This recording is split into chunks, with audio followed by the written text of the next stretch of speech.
Hello friends, आपका स्वागत है टेल टाइम्स पर। आपको पूरी कहानी का लिंक डिस्क्रिप्शन में मिलेगा। चलिए शुरू करते हैं आज की कहानी। Rebirth of protector episode 11।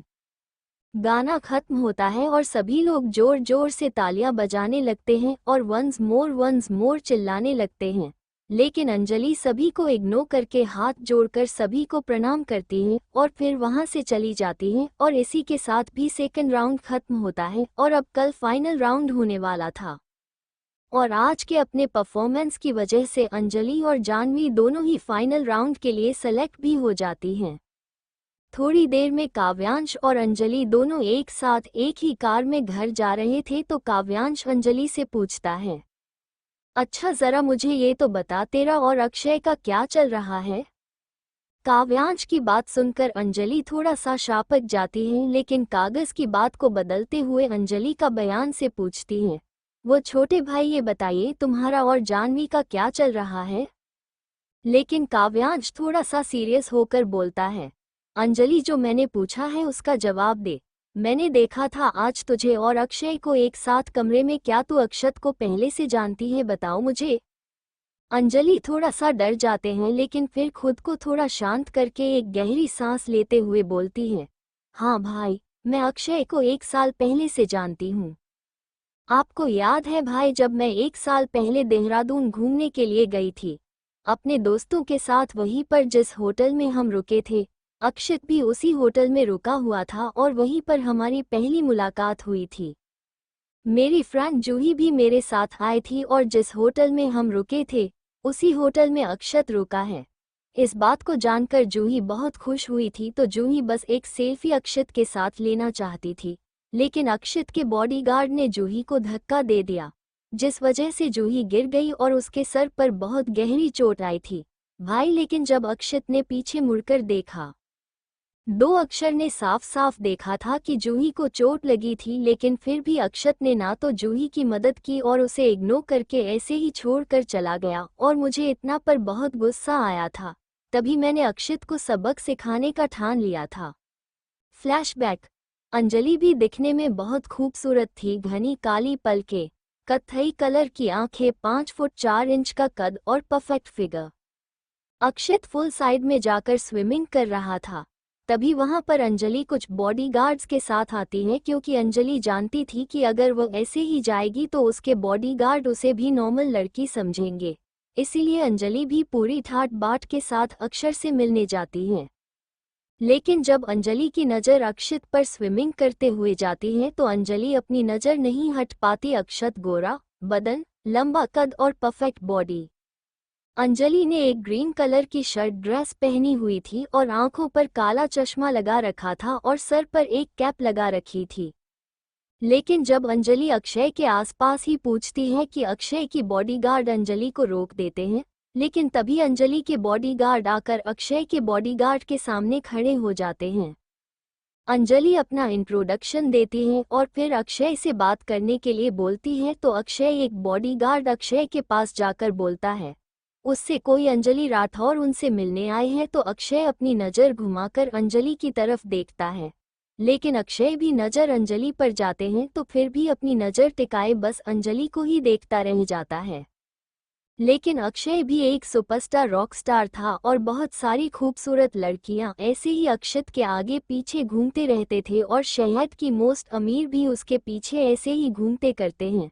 इसीलिए अक्षय अपने आप को कंट्रोल करते हुए अंजलि को भी उन्हीं लड़कियों में से एक समझकर कैजुअली उससे मिलने के लिए जाता है और बहुत ही रूखे स्वर में बोलता है, जी बताइए क्या काम है आपको मुझसे, आप मुझसे क्यों मिलना चाहते हैं। अंजलि अपना चश्मा उतार कर अक्षय को बोलती है, जी मिस्टर अक्षत, वो क्या है ना, कल मेरी एक फ्रेंड आपसे आपके साथ एक सेल्फी लेना चाहती थी, लेकिन आपकी बॉडीगार्ड्स ने मेरी फ्रेंड को धक्का दिया और उसके सर पर चोट लग गई गिरने की वजह से। तो मैं चाहती हूँ कि आप मेरी फ्रेंड से माफ़ी मांगे और उसके साथ एक सेल्फी खींचे। अंजलि की ऐसी डायरेक्ट बात सुनकर अक्षत बहुत ही एटीट्यूड में बोलता है, अगर मैं ऐसा ना करूं तो आप क्या करेंगे मीज़। अंजलि अपना एक कदम बढ़ाकर अक्षत के करीब आती है और फिर अक्षत की आंखों में देखते हुए बोलती है, आप शायद जानते नहीं हैं मिस्टर अक्षय कि मैं कौन हूँ। मैं अंजलि राठौर हूँ। अक्षत भी अपने बालों में हाथ फेरते हुए अंजलि को बोलता है, तो मैं क्या करूं? मीज, आप जो कोई भी हैं, लेकिन आप मुझसे ऐसे बात नहीं कर सकती। और आपकी दोस्त, मुझे नहीं पता उसके सर पर चोट कब लगी, कैसे लगी और कब मेरे बॉडीगार्ड्स ने उसे धक्का दिया था, तो मैं उनसे कोई माफ़ी नहीं मांगूंगा। उन्हें मेरे इस तरह से पीछे नहीं आना चाहिए था। मैं यहाँ पर सिर्फ अपनी प्राइवेट छुट्टी मनाने के लिए आया हूँ, तो उन्हें भी मेरी प्राइवेसी का सम्मान करना चाहिए। इस तरह से हर वक्त आप लोग मेरी प्राइवेट जिंदगी में नहीं घुस सकते, तो मुझसे थोड़ा दूरी बना कर ही रहे। इतना बोलकर अक्षत टावा उठाता है और वहां से चला जाता है। अक्षत के जाने के बाद अंजलि भी वहां से चली जाती है, और जब अंजलि अपने दोस्तों के बीच में आकर बैठती है तो पहले तो अंजलि की सारी दोस्त चुपचाप बैठी थी, लेकिन फिर एकदम से अंजलि को देखकर जोर जोर से हंसने लगते हैं। अपने दोस्तों को अपने ऊपर हंसता देखकर अंजलि का गुस्सा भड़क उठता है। अंजलि गुस्से में चिल्लाते हुए बोलती हो, सब के सब पागल हो गए हो क्या? जो पागलों की तरह हरकतें कर रहे हो, क्यों हंस रहे ऐसी पागलों की तरह? तभी अंजलि की एक दोस्त अपनी हंसी को कंट्रोल करते हुए बोलती है, यार वैसे बुरा मत मानना, लेकिन बेशक तुझ पर कॉलेज का हर एक लड़का मरता है, लेकिन तेरे भाइयों की वजह से किसी के अंदर कहने की हिम्मत नहीं होती। लेकिन पहली बार किसी को देखा है जिसने अंजलि को नजर उठाकर नहीं देखा। अंजलि की फ्रेंड अपनी दूसरी फ्रेंड को हाथ देती है तो उसकी दूसरी फ्रेंड उसके हाथ पर ताली मार देती है, जिससे अंजलि और गुस्से में भड़कते हुए बोलती है, ज्यादा खुश होने की जरूरत नहीं है, इसे बस अपने रॉकस्टार होने का घमंड है, वरना ये रॉकस्टार भी ना अभी तक अंजलि के पीछे घूमता हुआ नजर आता, बस अपनी इमेज को बचाने के लिए मेरे आगे पीछे नहीं घूम रहा है। तभी अंजलि की एक और दोस्त बोलती है, बस रहने दे, ज्यादा ना अपने आप को हुस्न की परी समझना ना बंद कर। अगर उस रॉकस्टार को सच में तेरे अंदर जरा सा भी इंटरेस्ट होता ना, तो कम से कम तेरे से हाथ मिलाने के लिए तो रुकता, लेकिन उसने तो तुझे नजर उठाकर तक नहीं देखा। अंजलि, तो तू ये कहना चाहती है कि उसको मुझ में जरा सा भी इंटरेस्ट नहीं है? ठीक है, हम एक हफ्ते के लिए यहाँ पर हैं ना, और वह भी एक हफ्ते के लिए यहाँ पर हैं। अगर एक हफ्ते के अंदर मैंने सपने पीछे पागलों की तरह नहीं भगाया ना, तो मेरा नाम भी अंजलि राठौर नहीं। तभी अंजलि की एक दूसरी दोस्त बोलती है, तो तू क्या करने वाली है? उसका सामान चोरी करके भागने वाली है? तभी तो वह तेरे पीछे भागता हुआ नजर आएगा। और इतना बोलकर सारी दोस्त बहुत जोर जोर से हंसने लगती हैं। अंजलि को सब पर बहुत गुस्सा आता है और अंजलि गुस्से में पैर पटकते हुए वहां से चली जाती है। अंजलि खुद से ही बड़बड़ाए जा रही थी, इनको क्या लगता है, इनको क्या लगता है मैं ये शर्त हार जाऊंगी? अंजलि राठौर आज तक कोई शर्त नहीं हारी। एक हफ्ते के अंदर इस रॉकस्टार को मैंने अपने प्यार में पागल ना कर दिया तो मेरा नाम भी अंजलि राठौर नहीं, और फिर मैं सबको बताऊंगी कि अंजलि राठौर क्या चीज है। अगली सुबह अक्षत देखता है कि कोई लेटर उसके दरवाजे से किसी ने अंदर की तरफ सरकाया है। अक्षत लेटर उठाता है और दरवाजा खोलकर बाहर देखता है कि किसने ये लेटर दरवाजे के नीचे सरकाया है, लेकिन तभी अक्षत को दरवाजे पर एक गुलाब के फूलों का बहुत बड़ा बुके मिलता है। अक्षत फूलों का बुके उठाता है तो उसमें भी एक कार्ड था जिस पर लिखा था, गुड मॉर्निंग रॉकस्टार। फिर अक्षत अपने कमरे में आता है और बुके को एक टेबल पर रख देता है। फिर अक्षत उस लेटर को खोलकर पढ़ने लगता है।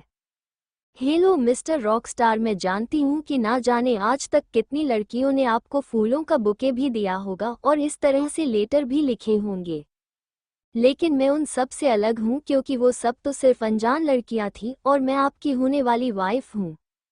अक्षित इरिटेड होकर बोलता है, क्या बकवास है? फिर अक्षय लेटर को आगे बढ़ता है जिसमें लिखा था, मैं कोई बकवास नहीं कर रही हूँ, जो सच है वही आपको बता रही हूँ। हाँ, मैं जानती हूँ कि अब आप मुझे ढूंढना चाहते होंगे, मुझे देखना चाहते होंगे, लेकिन सब्र रखिए, धीरे धीरे आपको सब पता चल जाएगा। और अब हम आगे अगले लेटर में बात करेंगे। मेरे लेटर का इंतजार जरूर करिएगा, और हाँ, गुस्सा थोड़ा कम करिएगा। आप गुस्सा बहुत करते हैं, लेकिन तब तक के लिए बाय और खुश रहिएगा। भगवान करे आपको मेरी भी खुशी मिल जाए। लेटर पढ़ने के बाद अक्षत एक गहरी सांस लेता है पर फिर बुके को देखता है और फिर लेटर हो और फिर अपनी गर्दन ना में हिलाते हुए लेटर को भी टेबल पर रखकर वॉशरूम में चला जाता है। दूसरी तरफ अंजलि अपने कमरे में बैठकर अपने लैपटॉप पर अक्षत के हर एक चेहरे के मोमेंट को देख रही थी, क्योंकि जो बुके अंजलि ने भिजवाया था उस बुके में एक सीक्रेट कैमरा भी अंजलि ने लगा दिया था। अक्षत के जाने के बाद अंजलि के चेहरे पर एक खतरनाक स्माइल आ जाती है। अंजलि मुस्कुराते हुए खुद से ही बोलती है, ये तो बस शुरुआत है मिस्टर रॉकस्टार, बहुत जल्द तुम्हें मैं अपने प्यार में पागल कर दूंगी।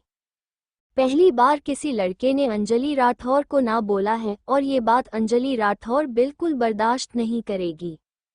अंजलि दिल की बुरी नहीं थी, ना ही उसे दूसरे लोगों से कोई प्रॉब्लम थी और ना ही अंजलि को किसी दूसरे इंसान को नीचा दिखाने में मजा आता था, ना ही किसी का मजाक बनाने में अच्छा लगता था।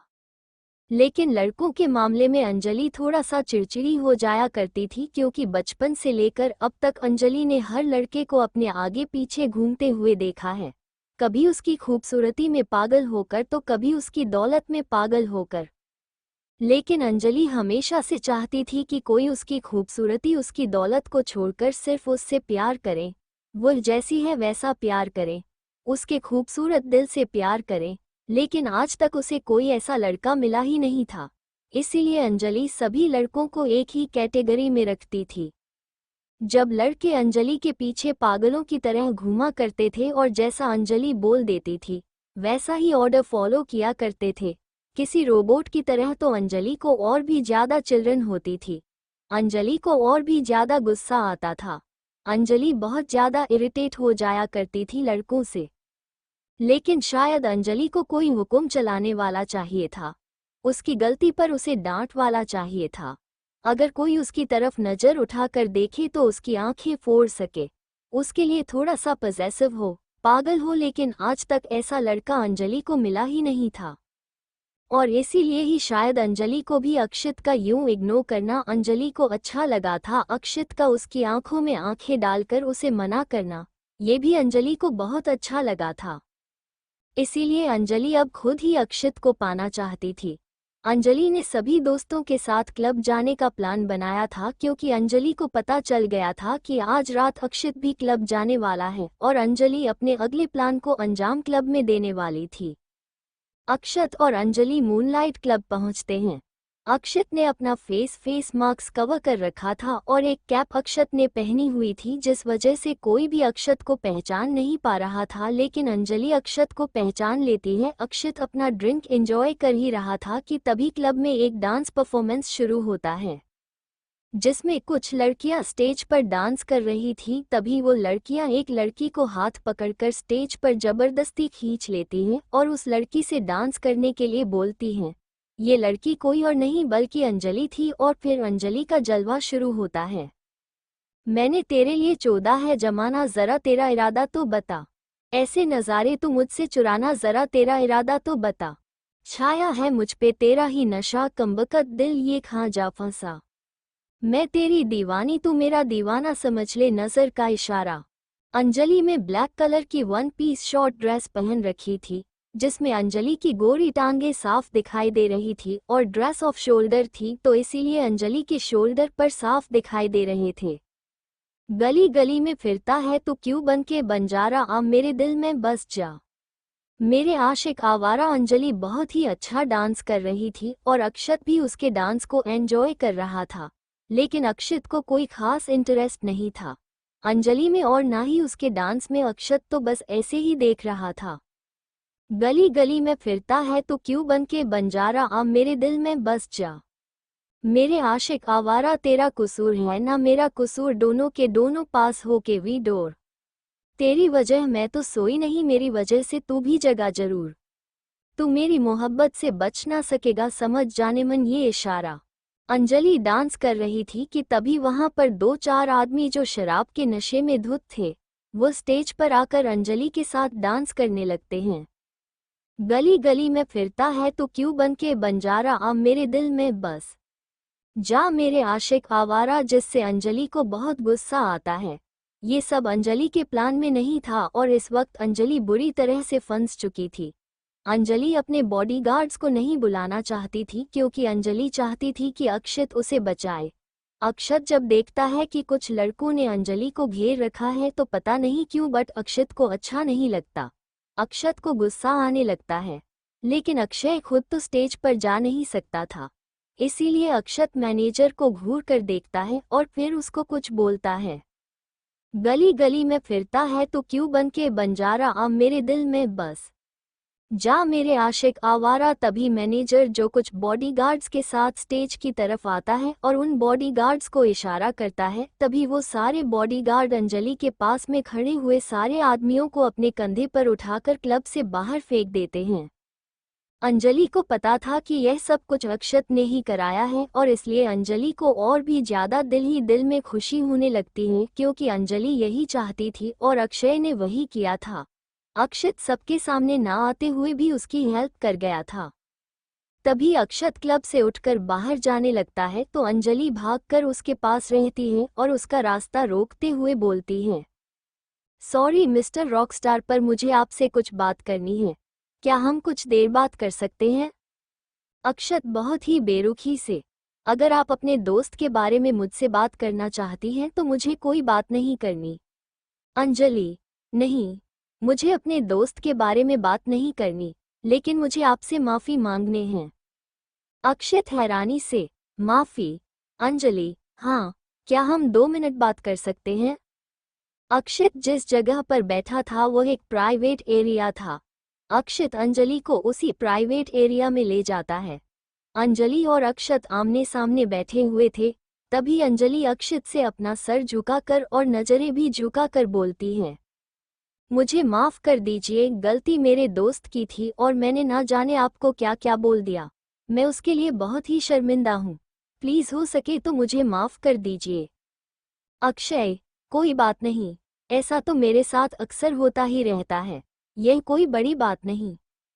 अंजलि, इसका मतलब आपने मुझे माफ़ कर दिया? आप? अक्षय, जी हाँ बिल्कुल एम। क्या नाम था आपका मीज़? अंजलि, जी। अंजलि इतना बोलकर अंजलि अपना हाथ आगे कर देती है तो अक्षर भी मुस्कुराकर अंजलि से अपना हाथ बढ़ाते हुए बोलता है, जी, और मेरा नाम रॉकस्टार नहीं बल्कि अक्षत सिंह रायजादा है। अंजलि अक्षत की बात पर मुस्कुरा देती है और फिर अपनी गर्दन हाँ में हिलाते हुए बोलती है, एक बार फिर से सॉरी मिस्टर रायजादा। अक्षत भी मुस्कुरा कर बोलता है, आप मुझे अक्षय बोल सकते हैं। फिर अक्षत और अंजलि ऐसे ही थोड़ी देर बात करते हैं और थोड़ी देर बाद अंजलि बोलती है, अब हमें होटल चलना चाहिए क्योंकि काफ़ी रात हो चुकी है। इतना बोलकर अंजलि अक्षय को गुड नाइट बोलती है और वहां से निकल जाती है और फिर अंजलि अपने ड्राइवर को कॉल करती है और उससे गाड़ी वापस होटल ले जाने के लिए बोल देती है। ये सब करते हुए अंजलि के चेहरे पर एक शैतानी मुस्कान थी। तभी अक्षत भी क्लब से बाहर आता है और अंजलि जब देखती है कि अक्षत क्लास से बाहर आ रहा है तो बहुत ही परेशान होकर खड़ी हो जाती है। उसके चेहरे से ऐसा लग रहा था जैसे कितनी परेशान हो। अक्षत अंजलि को इस तरह से परेशान देखकर अंजलि से पूछता है, क्या हुआ, सब ठीक है? तुम परेशान लग रही हो। तभी अंजलि बोलती है, वो मेरा ड्राइवर का फ़ोन नहीं लग रहा, पता नहीं वो कहाँ है, अब मैं घर कैसे जाऊंगी? अक्षया, कोई बात नहीं, मैं आपको छोड़ देता हूँ, मैं भी तो होटल ही जा रहा हूँ और हम दोनों एक ही होटल में रुके हुए हैं तो आप मेरे साथ चलिए। अंजलि, नहीं नहीं, आप क्यों परेशान हो रहे हैं? मैं अपने ड्राइवर को कॉल करती हूँ, वो आकर मुझे ले जाएगा। तभी अक्षत बोलता है, अरे इसमें परेशान होने वाली कौन सी बात है, मैं भी तो होटल ही जा रहा हूँ ना, आप ही को आपको भी छोड़ दूंगा, आप चलिए मेरे साथ। अक्षत के रिक्वेस्ट करने पर अंजलि के चेहरे पर एक शैतानी मुस्कान आती है जिसे अक्षत देख नहीं पाता और अंजलि अक्षत की गाड़ी में बैठ जाती है। अंजलि अपने मन में बोलती है, ये लगाओ पहला तीर निशाने पर। गाड़ी में भी अंजलि और अक्षय आपस में बातें करते हुए आते हैं और इसी बीच में दोनों के बहुत ही अच्छी दोस्ती भी हो जाती है। जैसा अंजलि ने प्लान किया था, सब कुछ अंजलि के प्लान के हिसाब से ही चल रहा था।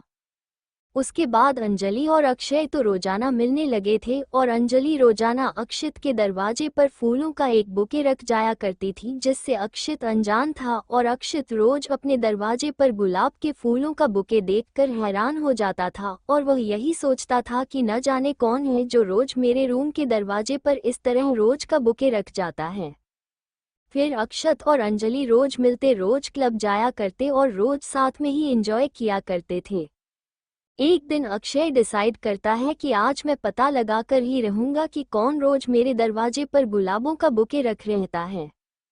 अक्षित अपने एक आदमी को अपने रूम के दरवाजे पर नजर रखने के लिए बोलता है और जैसे ही अंजलि अगले दिन बुके रखकर जाती है तो अक्षित का बॉडीगार्ड अंजलि को बुके रखते हुए एक वीडियो बना लेता है, जिसमें अंजलि का चेहरा साफ साफ दिखाई दे रहा था और फिर वो बॉडीगार्ड अक्षत को वो वीडियो भेज देता है। जैसे ही अक्षत वीडियो देखता है तो पहले तो आशिक बहुत हैरान होता है, लेकिन फिर उसके चेहरे पर भी एक मुस्कान आ जाती है क्योंकि अक्षित भी अंजलि को दिल ही दिल में बहुत पसंद करने लगा था। और जब अक्षित को पता चलता है कि रोज अंजलि ही दरवाजे पर फूल रखकर जाती है तो अक्षित के दिल में एक अलग ही खुशी होती है, क्योंकि अक्षित को भी पता लगता है कि अंजलि भी उसे प्यार करती है, जिस बात से अक्षित को बहुत खुशी होती है। अक्षय अंजलि को रेस्टोरेंट एरिया में मिलता है जहां पर सभी लोग खाना खा रहे थे। तभी अक्षत अंजलि से पूछता है, आप मेरे दरवाजे पर रोज क्यों रख कर जाती हैं? अंजलि हैरानी से अक्षत को देखते हुए बोलती है, नहीं, मैं तो आपके दरवाजे पर कोई फूल नहीं रखती। तभी अक्षत अपना फोन निकालकर अंजलि के आगे कर देता है। अंजलि शर्मा कर अपनी नज़र झुका लेती है और फिर धीरे से अक्षत को बोलती है, हम आपको पसंद करते हैं और इसीलिए रोज आपके दरवाजे पर फूल रखकर चले जाते हैं, लेकिन हम जानते हैं कि आप हमें पसंद नहीं करते, पर इस बात से हमें कोई शिकायत नहीं है क्योंकि हमारा प्यार हमारे लिए काफ़ी है। तभी अक्षित अंजलि का हाथ पकड़ते हुए बोलता है, किसने कहा कि मैं तुम्हें पसंद नहीं करता? मैं भी तुम्हें बहुत पसंद करता हूँ। इनफैक्ट मैं तुमसे बहुत प्यार करने लगा हूँ अंजलि। अक्षित अंजलि को इतना बोलकर गले लगा लेता है और अंजलि भी खुशी खुशी अक्षित के गले लग जाती है और फिर अंजलि के चेहरे पर एक खतरनाक स्माइल छा जाती है। हमने आज शाम एक पार्टी रखी है और अपने सभी दोस्तों को वहां पर बुलाया है। हम चाहते हैं कि आप भी हमारे पार्टी में आए क्योंकि कल हम वापस मुंबई जा रहे हैं, तो इसीलिए हमने आज पार्टी रखी है। आप आएंगे ना?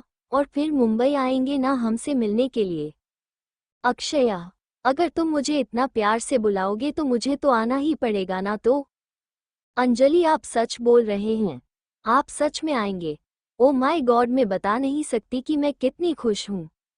इतना बोलकर अंजलि अक्षित के गले लग जाती है और अंजलि अक्षित को गले लगते हुए भी बोलती है, चलिए फिर ठीक है, हम आपको शाम को मिलते हैं। शाम का समय, पार्टी का टाइम। अक्षित अंजलि के बुलाने पर वहां पर आ जाता है। अंजलि अपने सभी दोस्तों से अक्षत का इंट्रोडक्शन कराती है।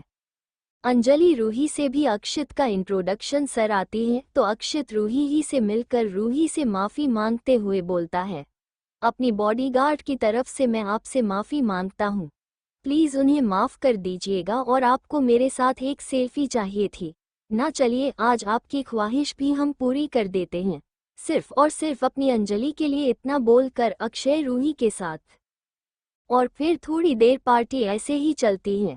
सभी लोग अक्षित से पर्सनली मिल रहे थे, इस बात से सभी लोग बहुत खुश थे, लेकिन सभी लोग अंजलि के बारे में जानते थे कि अंजलि ने सिर्फ शर्त जीतने के लिए अक्षित को अपने प्यार के जाल में फंसाया है और अक्षत इतनी आसानी से अंजलि के प्यार के जाल में फंस गया है।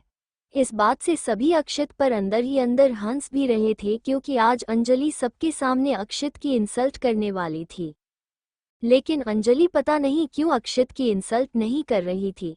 इस बात से अंजलि की सभी दोस्त अंदर ही अंदर चिल रही थी। तभी अंजलि की दोस्त रूही अंजलि के पास आती है और बोलती है, वैसे अंजलि मानना पड़ेगा, आखिरकार तो ये शर्त भी जीत ही गई।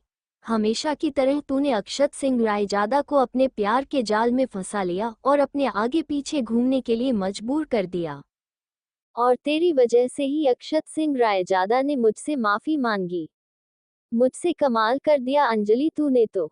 पर यह सब तूने किया कैसे? अंजलि हैरानी से पहले रूही को देख रही थी, लेकिन फिर अंजलि एकदम से अक्षत की तरफ देखती है जो उसके पीछे ही खड़ा था। अक्षत बिना कुछ कहे अंजलि को देख रहा था और फिर जब अंजलि अक्षत की तरफ देखती है तो अक्सर गुस्से में वहां से चला जाता है। अंजलि अक्षत के पीछे जाती है और बोलती है, अक्षत मेरी बात सुनिए। अक्षत सुनिए तो सही। तभी अक्षत गुस्से में बोलता है, मुझे तुम्हारी कोई बात नहीं सुननी, जितना सुनना था उतना मैं सुन चुका। इतना बोलकर अक्षत वहां से चला जाता है और जब अगली सुबह अक्षत की आंखें खुलती हैं तो अक्षय को बहुत ही ज्यादा बेचैनी होने लगती है। अक्षत को अंजलि का ख्याल बार बार आ रहा था। तभी अक्षत अंजलि से मिलने के लिए उसके रूम के बाहर जाता है तो अंजलि का रूम खाली था। अक्षत रिसेप्शन पर पता करता है तो पता चलता है कि अंजलि चेक आउट करके जा चुकी है। ये बात सुनकर अक्षत को बहुत गुस्सा आता है और अक्षय तुम गुस्से में अपने कमरे में चला जाता है और फिर अक्षत गुस्से में एक बहुत ही महंगा शोपीस उठाता है और जमीन पर दे मारता है और गुस्से में अपने बालों को पकड़कर बोलता है, ये तुमने अच्छा नहीं किया अंजलि, मैं तुम्हें छोड़ूंगा नहीं। तुम दुनिया के किसी भी कोने में जाकर क्यों ना छुप जाओ, मैं तुम्हें ढूंढ निकाल लूंगा और फिर तुम्हें तुम्हारे किए की सजा भी दूंगा। फ्लैशबैक एंड काव्यांश, फिर उसके बाद क्या हुआ था? अंजलि, उसके बाद से मैं उसी दिन अक्षत से दोबारा मिली थी जिस दिन कंपटीशन का पहला दिन था। काव्यांश थोड़ा सीरियस होकर पूछता है, तो क्या तुम अक्षत से प्यार करती हो? अंजलि, पता नहीं। काव्यांश, पता नहीं का क्या मतलब है? अंजलि, भाई मुझे सच में नहीं पता और यह प्यार व्यार ना मेरी समझ के बाहर है, मुझे नहीं समझ में आता ये प्यार। काव्यांश अपनी गर्दन ना में हिलाते हुए बोलता है, तेरा कुछ नहीं हो सकता। अंजलि, मैं ऐसी ही ठीक हूँ, मुझे कुछ करवाना भी नहीं है। थोड़ी देर में काव्यांश और अंजलि घर पहुंच जाते हैं तो देखते हैं कि हॉल में एक सोफे पर आरती जी सो रही थी। काव्यांश अपनी माँ के पास जाकर पूछता है, माँ आप यहाँ क्या कर रही हैं? अंजलि, हाँ आप यहाँ पर क्यों सो रही हैं? आप अपने कमरे में जाकर सोई है ना? आरती जी, अरे आ गए तुम दोनों, मैं तुम दोनों का ही इंतजार कर रही थी। खाना खाकर आए हो या खाना लगा दूं? अंजलि और काव्यांश अपनी माँ के अगल बगल बैठ जाते हैं और फिर साइड से हक कर बोलते हैं, माँ हम खाना खाकर आए हैं और आपको कमरे में आराम करना चाहिए था। आप हमारा इंतजार क्यों कर रही थी? और वैसे भी यह डिपार्टमेंट तो भाभी का है ना, आज आप भाभी की जगह पर कैसे बैठ गई? हम तो भाभी को भी रोज ही बोलते हैं कि वह हमारा इंतजार ना किया करे, पर फिर भी भाभी हमारा इंतजार करती है। तभी आरती जी दोनों के गालों पर हाथ रखते हुए बोलती हैं, तुम्हारी भाभी तुम्हारा इंतजार इसलिए करती है क्योंकि वो तुमसे बहुत प्यार करती है और शुभांगी सिर्फ तुमसे ही नहीं, घर के सभी लोगों से बहुत प्यार करती है।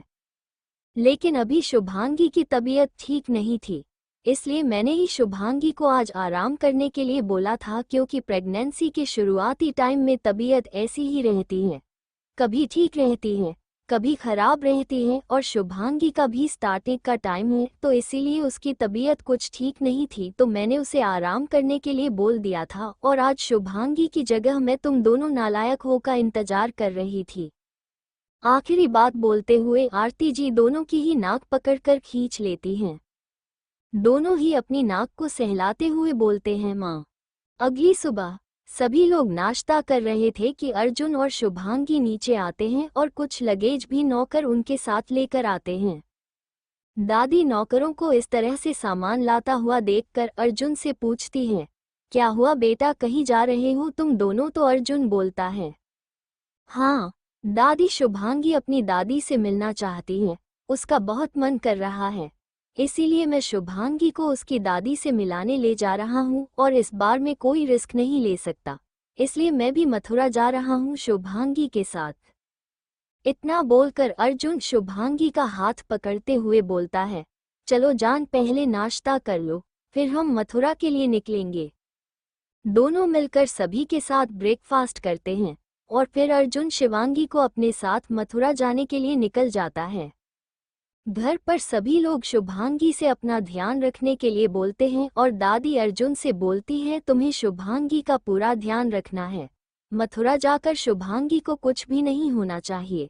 जैसा तुम लेकर जा रहे हो वैसी की वैसी ही शुभांगी वापस आनी चाहिए। पिछली बार की तरह अगर इस बार हमारी बच्ची को कुछ हुआ तो हम तुम्हें माफ नहीं करेंगे। अर्जुन दादी को गले लगाते हुए बोलता है, प्रॉमिस दादी, मेरे होते हुए कोई शुभांगी को एक उंगली भी नहीं लगा सकता। अगर शुभांगी पर एक कांच भी आए ना तो मैं उस इंसान को जिंदा जमीन में गाड़ दूंगा। इतना बोलकर दोनों मथुरा के लिए निकल जाते हैं। प्रेगनेंसी की वजह से शुभांगी को आजकल नींद बहुत आती थी, इसलिए शुभांगी अर्जुन प्राइवेट जेट में पूरे टाइम तो कर ही आती हैं। कुछ समय बाद अर्जुन और शिवांगी मथुरा पहुंच जाते हैं। अर्जुन शिवांगी को अपनी गोद में उठाकर कार में बैठ जाता है और कुछ ही देर में 4-5 महंगी गाड़ियां मथुरा की सड़कों पर दौड़ रही थी। और फिर अर्जुन शुभांगी को उसकी दादी के घर यानी कि शर्मा निवास लेकर पहुंच जाता है। शर्मा निवास पहुंचने के बाद अर्जुन शिवांगी को उठाता है। वेक अप जान, वी हैव रीच्ड। अर्जुन की बात सुनकर शुभांगी आंखें खोल दी हैं और जैसे ही शिवांगी गाड़ी के बाहर देखती है तो शुभांगी इस वक्त शर्मा निवास के बाहर ही गाड़ी में बैठी हुई थी। अपने घर को सामने देखकर शुभांगी की आंखों में हल्की सी नमी आ जाती है और शुभांगी अर्जुन से छुपकर अपने आंखों की नमी को साफ करते हुए गाड़ी का दरवाजा खोलती है। जब लास्ट टाइम शुभांगी मथुरा आई थी तो सीधा मौत के कगार पर पहुंच गई थी और इस बार तो न जाने क्या होगा। शुभांगी जब गाड़ी से बाहर निकलती है तो देखती है कि आसपास के घर के सभी लोग अपने घर के बाहर खड़े उसे ही घूर रहे थे, क्योंकि मथुरा की छोटी सी कॉलोनी में पहली बार इतनी सारी महंगी गाड़ियां आई थी और आज तक शिवांगी को भी किसी ने नहीं देखा था, इसीलिए सभी लोग शुभांगी को बहुत ही घूर घूर कर देख रहे थे। शुभांगी ने इस वक्त क्रीम कलर की साड़ी पहनी हुई थी जिसमें पिंक कलर का बॉर्डर था और शुभांगी इस वक्त बहुत ही ज्यादा खूबसूरत लग रही थी। एक तो शुभांगी पहले से ही बहुत सुंदर थी और अब प्रेगनेंसी का निखार भी उस पर चल गया था। शुभांगी इतनी ज्यादा खूबसूरत लग रही थी कि गली के सभी लड़के शुभांगी को अपनी आंखें फाड़ फाड़ कर देख रहे थे, लेकिन अर्जुन जैसे ही गाड़ी से बाहर आता है तो अर्जुन शुभांगी को उसके कंधे से पकड़कर खुद से चिपका लेता है और सभी को एक नज़र घूर कर देखता है। सभी लड़कों को और जिनकी आंखों से ही इतना डर लगता है कि सभी लड़के अपनी आंखों नीचे कर कर खड़े हो जाते हैं। शुभांगी दरवाजे पर खड़ी होकर दरवाजे की बेल बजाती है। तभी वहां पर एक लड़का हाफ स्लीव टी शर्ट और हाफ पैंट पहने आता है और दरवाजा खोलता है। उसके कंधे पर एक तौलिया रखा हुआ था जिसे देखकर साफ पता चल रहा था कि शायद वह इस घर का नौकर है। लड़के की उम्र लगभग 19-20 साल होगी। लड़का बोलता है, जी दीदी जी, आपको किससे मिलना है? लड़के की बात सुनकर शुभांगी बोलती है, दादी दादी से मिलना है मुझसे। लड़का हैरानी से शुभांगी को ऊपर से नीचे तक देखता है और फिर खुश होकर उंगली पॉइंट करते हुए बोलता है, आप शुभांगी दीदी हैं। शुभांगी अपनी गर्दन हाँ में हिला देती है तो लड़का खुश होकर बोलता है, अरे दीदी आप बाहर क्यों खड़े हैं दीदी, अंदर आइए ना। दादी ने हमें आपके बारे में बहुत बताया है, हम आपको बहुत अच्छे से जानते हैं दीदी। तुम्हारा नाम क्या है और तुम यहाँ पर क्या कर रहे हो? दीदी, हमारा नाम दीपांशु है, प्यार से सभी लोग हमें दीपू बोलते हैं और हम इस घर के नौकर हैं, यहाँ पर काम करते हैं हम, लेकिन दादी हमसे बहुत प्यार करती हैं। दादी हमेशा हमें आपके बारे में बताया करती हैं। दीपांशु शुभांगी को सोफे पर बैठने के लिए बोलता है तो शुभांगी सोफे पर बैठ जाती है और अर्जुन भी शिवांगी की बगल में ही बैठ जाता है। दीपांशु अर्जुन की तरफ देखकर बोलता है, आप अर्जुन जीजा जी हैं। दादी ने हमें आपके बारे में भी बताया था कि जब शुभांगी दीदी को लास्ट टाइम यहाँ पर चोट लगी थी और जब आप यहाँ पर आए थे तो कैसे आपने सभी को इतना। बोलते ही अर्जुन गुस्से भरी नजरों से दीपांशु को घूरता है और दीपांशु एकदम चुप हो जाता है। शुभांगी मुस्कुराकर दीपू को बोलती है, दीपू, घर के बाकी सभी लोग कहाँ हैं और दादी कहाँ हैं? क्या दादी अपने कमरे में है? हाँ, दीदी दादी अपने कमरे में हैं और मालिक और मालकिन भी अपने कमरे में हैं। रिया दीदी अपने कॉलेज गई हैं और अमर भैया अपने ऑफिस गए हुए। दीदी आपके यहाँ पर आराम से बैठिए, पहले हम आपके लिए पानी लेकर आते हैं और फिर हम दादी को बुलाकर लेकर आते हैं, तभी तो आपको देखकर बहुत खुश हो जाएंगे। दीपू जल्दी से रसोई में जाता है और शुभांगी और अर्जुन के लिए पानी लेकर आता है। शुभांगी और अर्जुन दोनों ही दीपू के हाथ से पानी ले लेते हैं और पीने लगते हैं और फिर दीपू दादी को बुलाने के लिए दादी के कमरे में चला जाता है। तभी वहां पर रजनी देवी आती है। रजनी देवी अपने आप से ही बोलते हुए आ रही थी, ये दीपू का बच्चा किसी काम का नहीं है। एक काम करने के लिए बोलो तो 10 घंटे लगा देता है एक काम करने में। कितनी देर पहले मैंने से बोला था कि मेरे लिए एक कप चाय बना कर लिया, लेकिन नहीं, पता नहीं कहाँ मर गया है, दिखाई भी नहीं दे रहा। तभी रजनी देवी की तरफ दरवाजे पर खड़े कुछ बॉडीगार्ड्स पर जाती है और फिर रजनी देवी कमरे में सोफे पर बैठे हुए दो इंसानों को पीछे से देखती है तो रजनी देवी आगे की तरफ जाते हुए बोलती है, कौन हो भाई तुम लोग? रजनी को देखकर शुभांगी डर जाती है और एकदम खड़े होते हुए बोलती है, बड़ी माँ मैं शुभांगी। रजनी शुभांगी को ऊपर से नीचे तक देखती है और तभी रजनी की नजरें अर्जुन पर जाती हैं और अर्जुन को देखकर रजनी देवी के अंदर डर की एक लहर दौड़ जाती है और रजनी देवी के सामने अर्जुन का उस दिन वाला खौफनाक रूप सामने आ जाता है। रजनी देवी अपने चेहरे पर एक झूठी स्माइल चिपकाते हुए शुभांगी के सर पर बहुत ही प्यार से हाथ रखते हुए बोलती हैं, अरे शुभांगी बेटा, बड़े दिनों बाद आई हो तुम तो हमें वहां जाकर भूल ही गई। शुभांगी अपनी बड़ी माँ का इतना प्यार देखकर पहले तो हैरान हो जाती है और फिर शुभांगी मुस्कुराकर रजनी देवी का हाथ थाम कर बोलती है, बड़ी माँ मैं यहाँ पर आपसे और दादी से मिलने ही तो आई हूँ, मुझे आप सभी की वहाँ पर बहुत याद आती थी। दादी कहाँ है बड़ी माँ? तभी पीछे से आवाज आती है, शुभांगी मेरा लाडो कैसी है मेरी बेटी? अपने पीछे से अपनी दादी की आवाज सुनकर शुभांगी की आंखों में आंसू आ जाते हैं और शुभांगी एकदम से पलटकर अपनी दादी को देखती है और फिर भागते हुए दादी के गले लग जाती है। दादी भी शुभांगी को बहुत ही प्यार से अपने सीने में छुपा लेते हैं और प्यार से उसके सर को सहलाने लगती हैं। शिवांगी रोते हुए अपनी दादी को बोलती है, दादी हमने आपको बहुत याद किया, आपकी हमें हमेशा याद आती थी दादी। दादी शुभांगी को अपने से थोड़ा अलग करती हैं और फिर अपने दोनों हाथों से शुभांगी के चेहरे को थाम लेती हैं और प्यार से उसका माथा चूमते हुए बोलती हैं, मेरी बच्ची कितने दिनों बाद तुझे देख रही हूँ। और फिर दादी शुभांगी को ऊपर से नीचे तक देखते हुए बोलती हैं, मेरी बच्ची कितनी प्यारी लग रही है। तभी शिवांगी के बड़े पापा भी वहां पर आ जाते हैं और शुभांगी को देखते हुए बोलते हैं, तुम यहाँ पर क्या कर रहे हो? तो रजनी देवी अपने पति को आंख दिखाते हुए आंखों से इशारा करती हैं और शुभांगी के बड़े पापा अपनी पत्नी रजनी देवी की आंखों को देखते हुए उनकी नजरों का पीछा करते हैं और जब वहां पर अर्जुन उन्हें दिखाई देता है तो वह डर से कांपने लगते हैं और एकदम से अपनी टोन बदलते हुए बोलते हैं, अरे शुभांगी बेटा, तुम यहाँ कितने दिनों बाद आई हो? हम सब तुमको कितना याद करते थे। तुम्हारे जाने के बाद ही हमें एहसास हुआ कि तुम हमारे घर से क्या गई, हमारे घर की तो रौनक ही चली गई। तुम्हें पता है तुम्हारी बहन रिया की शादी होने वाली है और अब तुम यहाँ आ गई हो ना, तो अपनी बहन की शादी करके ही जाना। तभी अर्जुन की पीछे से आवाज आती है। अर्जुन बहुत ही एरोगेंट तरीके से बोलता है, ये आप कौन होते हैं डिसाइड करने वाले कि शुभांगी यहाँ से कब जाएगी और कब नहीं? जैसे ही शुभांगी के बड़े पापा अर्जुन की बात सुनते हैं तो अर्जुन की तरफ से नकली हंसी लिए हुए बोलते हैं, अरे बेटा, मैं तो बस ऐसे ही बोल रहा था। शुभांगी बेटा बहुत दिनों बाद मथुरा आए हैं और फिर रिया तो शुभांगी की बहन है, इसीलिए मैं बस चाहता था कि रिया की खुशी में शुभांगी भी शामिल हो। मैं तो बस इसीलिए बोल रहा था कि शुभांगी रिया की शादी तक यहाँ रुक जाए और वैसे जैसा तुम चाहोगे वैसा ही होगा बेटा। इतना बोलकर शुभांगी के बड़े पापा एक नकली मुस्कान अपने चेहरे पर छुपाए चिपकाए हुए बोलते हैं, वो मेरा कुछ काम है, मैं अभी आता हूँ थोड़ी देर में। पर इतना बोलकर वहां से खिसक लेते हैं। शुभांगी अपने बड़े पापा को इग्नोर करके बस अपनी दादी से बात करने में लगी हुई थी।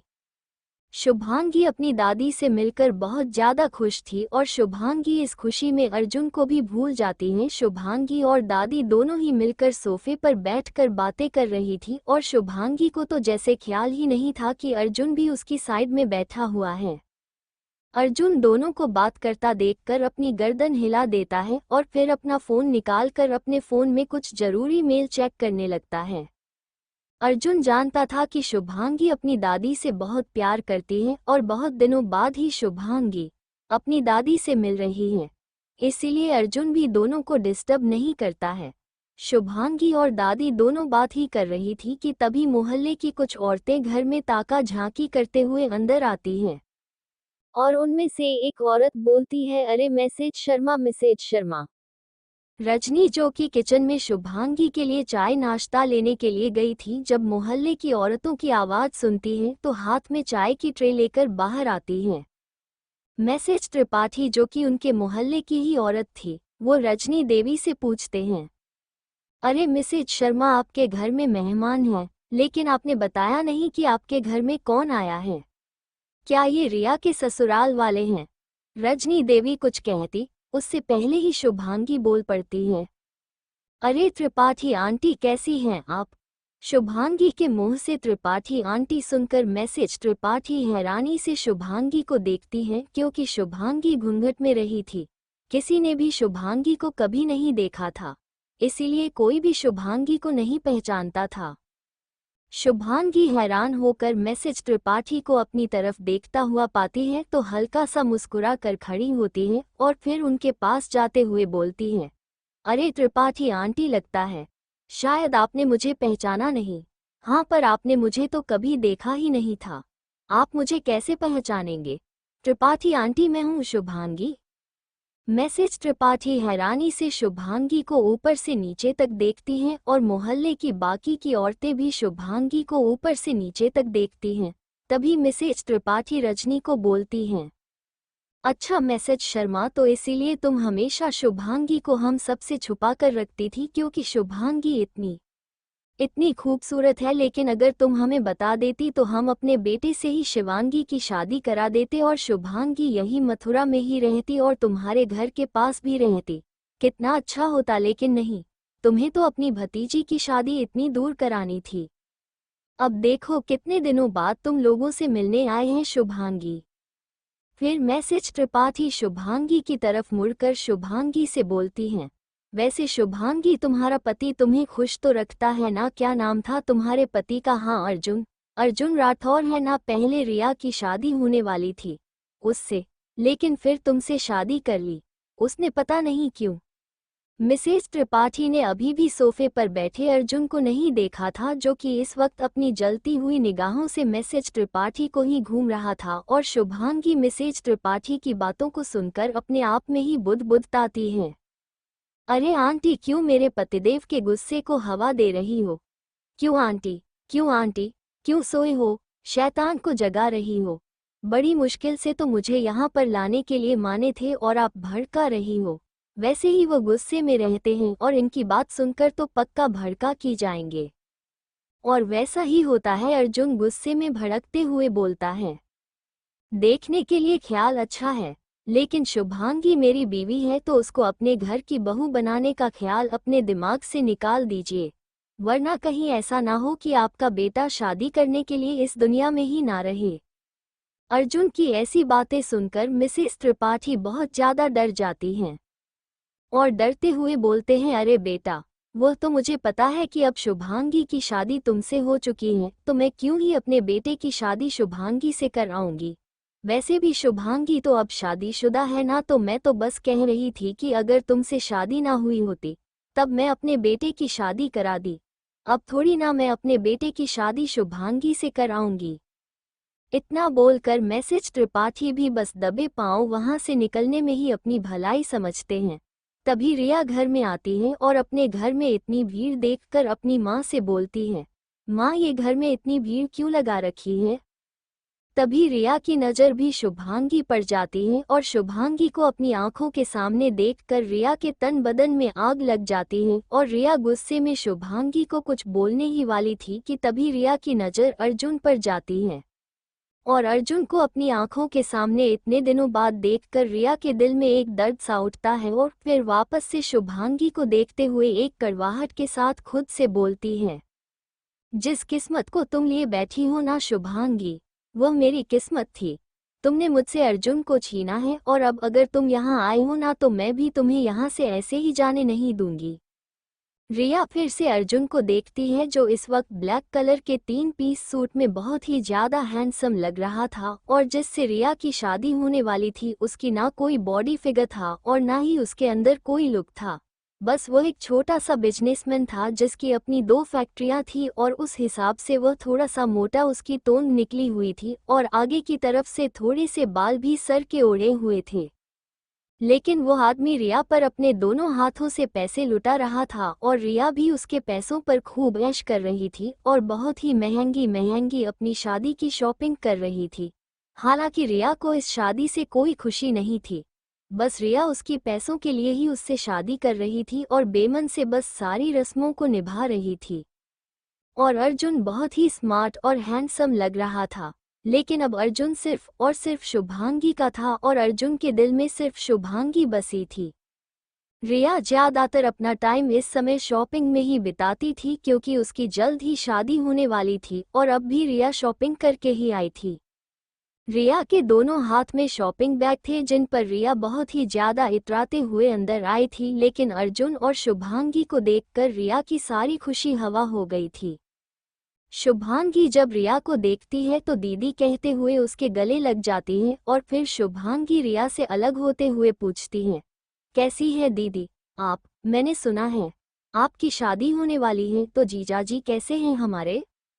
रिया अर्जुन की वजह से झूठी मुस्कान अपने चेहरे पर लाते हुए बोलती है, मैं बिल्कुल ठीक हूँ शुभी, और तुम्हारे होने वाले जीजाजी भी बहुत अच्छे हैं। देखो उन्होंने ही तो मुझे आज इतनी सारी शॉपिंग कराई और अब तुम आ गए हो तो शादी तक रुक कर ही जाना और 2 हफ्ते बाद ही तो शादी है। 2 हफ्ते तो तुम रुक ही सकती हो ना यहाँ पर। और पहले तो तुम्हारा कोई कमरा नहीं था, तुम तो किचन में सोया करती थी, लेकिन अब ना तो मेरे साथ मेरे कमरे में रुकना ठीक है। रिया की बात सुनकर शुभांगी के चेहरे की हवाएं उड़ जाते हैं और लाचारी से शुभांगी अर्जुन की तरफ देखती है तो अर्जुन अपने फोन को ही बेपरवाही से चला रहा था, लेकिन अर्जुन अपने आसपास क्या चल रहा है इन सब से वाकिफ था और अर्जुन किसी भी कीमत पर शुभांगी को यहाँ नहीं छोड़ेगा। इस बात को शुभांगी भी जानती थी, लेकिन फिर भी शुभांगी हिम्मत करके अर्जुन से पूछती है, क्या मैं 2 हफ्ते के लिए यहाँ पर रुक सकती हूँ? लेकिन अर्जुन का सपाट आंसर आता है नहीं, जिसे सुनकर शुभांगी की शक्ल रोने जैसी हो जाती है, जिसमें वह और भी ज्यादा क्यूट लग रही थी क्योंकि प्रेगनेंसी की वजह से शुभांगी के मूड स्विंग्स को ज्यादा ही होते थे और शुभांगी छोटी छोटी बातों पर आजकल जल्दी ही रोने लगती थी और इस बात को अर्जुन भी बहुत अच्छे से जानता था और शुभांगी को आजकल बहुत जल्दी गुस्सा भी आ जाता था और इस बात का नतीजा हर बार अर्जुन को भुगतना पड़ता था। शुभांगी रोती इससे पहले ही अर्जुन की सर्द आवाज शुभांगी को सुनाई देती है, एक भी आंसू तुम्हारी आंखों से गिरना नहीं चाहिए वरना अच्छा नहीं होगा जान। अर्जुन के मुंह से शुभांगी को जान सुनकर रिया के तन बदन में आग लग जाती है और दादी अंदर से जैसे खुशी से भर जाती हैं, उन्हें तो जैसे इस उम्र में एक नई जिंदगी मिल गई हो। शुभांगी अपने आप को कंट्रोल करते हुए अर्जुन के पास आकर बैठ जाती हैं और अर्जुन का हाथ पकड़कर उस अपना सर अर्जुन के कंधे पर रखते हुए बोलती हैं, आप बहुत बुरे हो, मुझे नींद आ रही है, मैं थक गई हूँ। क्योंकि शुभांगी अभी वाकया बहुत ज्यादा थक गई थी क्योंकि मुंबई से मथुरा का सफर काफी लंबा था शुभांगी के लिए। हालांकि शुभांगी तो रास्ते में ही सो गई थी, लेकिन फिर भी शुभांगी अपने आप को थका हुआ महसूस कर रही थी क्योंकि प्रेगनेंसी की वजह से आजकल शुभांगी बहुत जल्दी थक जाया करती थी और शुभांगी को नींद भी कुछ ज्यादा ही आया करती थी। अर्जुन एक गहरी सांस लेता है और फोन को अपनी जेब में रखते हुए बोलता है, ठीक है चलो। शुभांगी हैरानी से अर्जुन को देखते हुए बोलती है, चलो लेकिन कहाँ? अर्जुन, हमें रॉयल पैलेस होटल जाना है क्योंकि हमारा कमरा वहीं पर बुक है।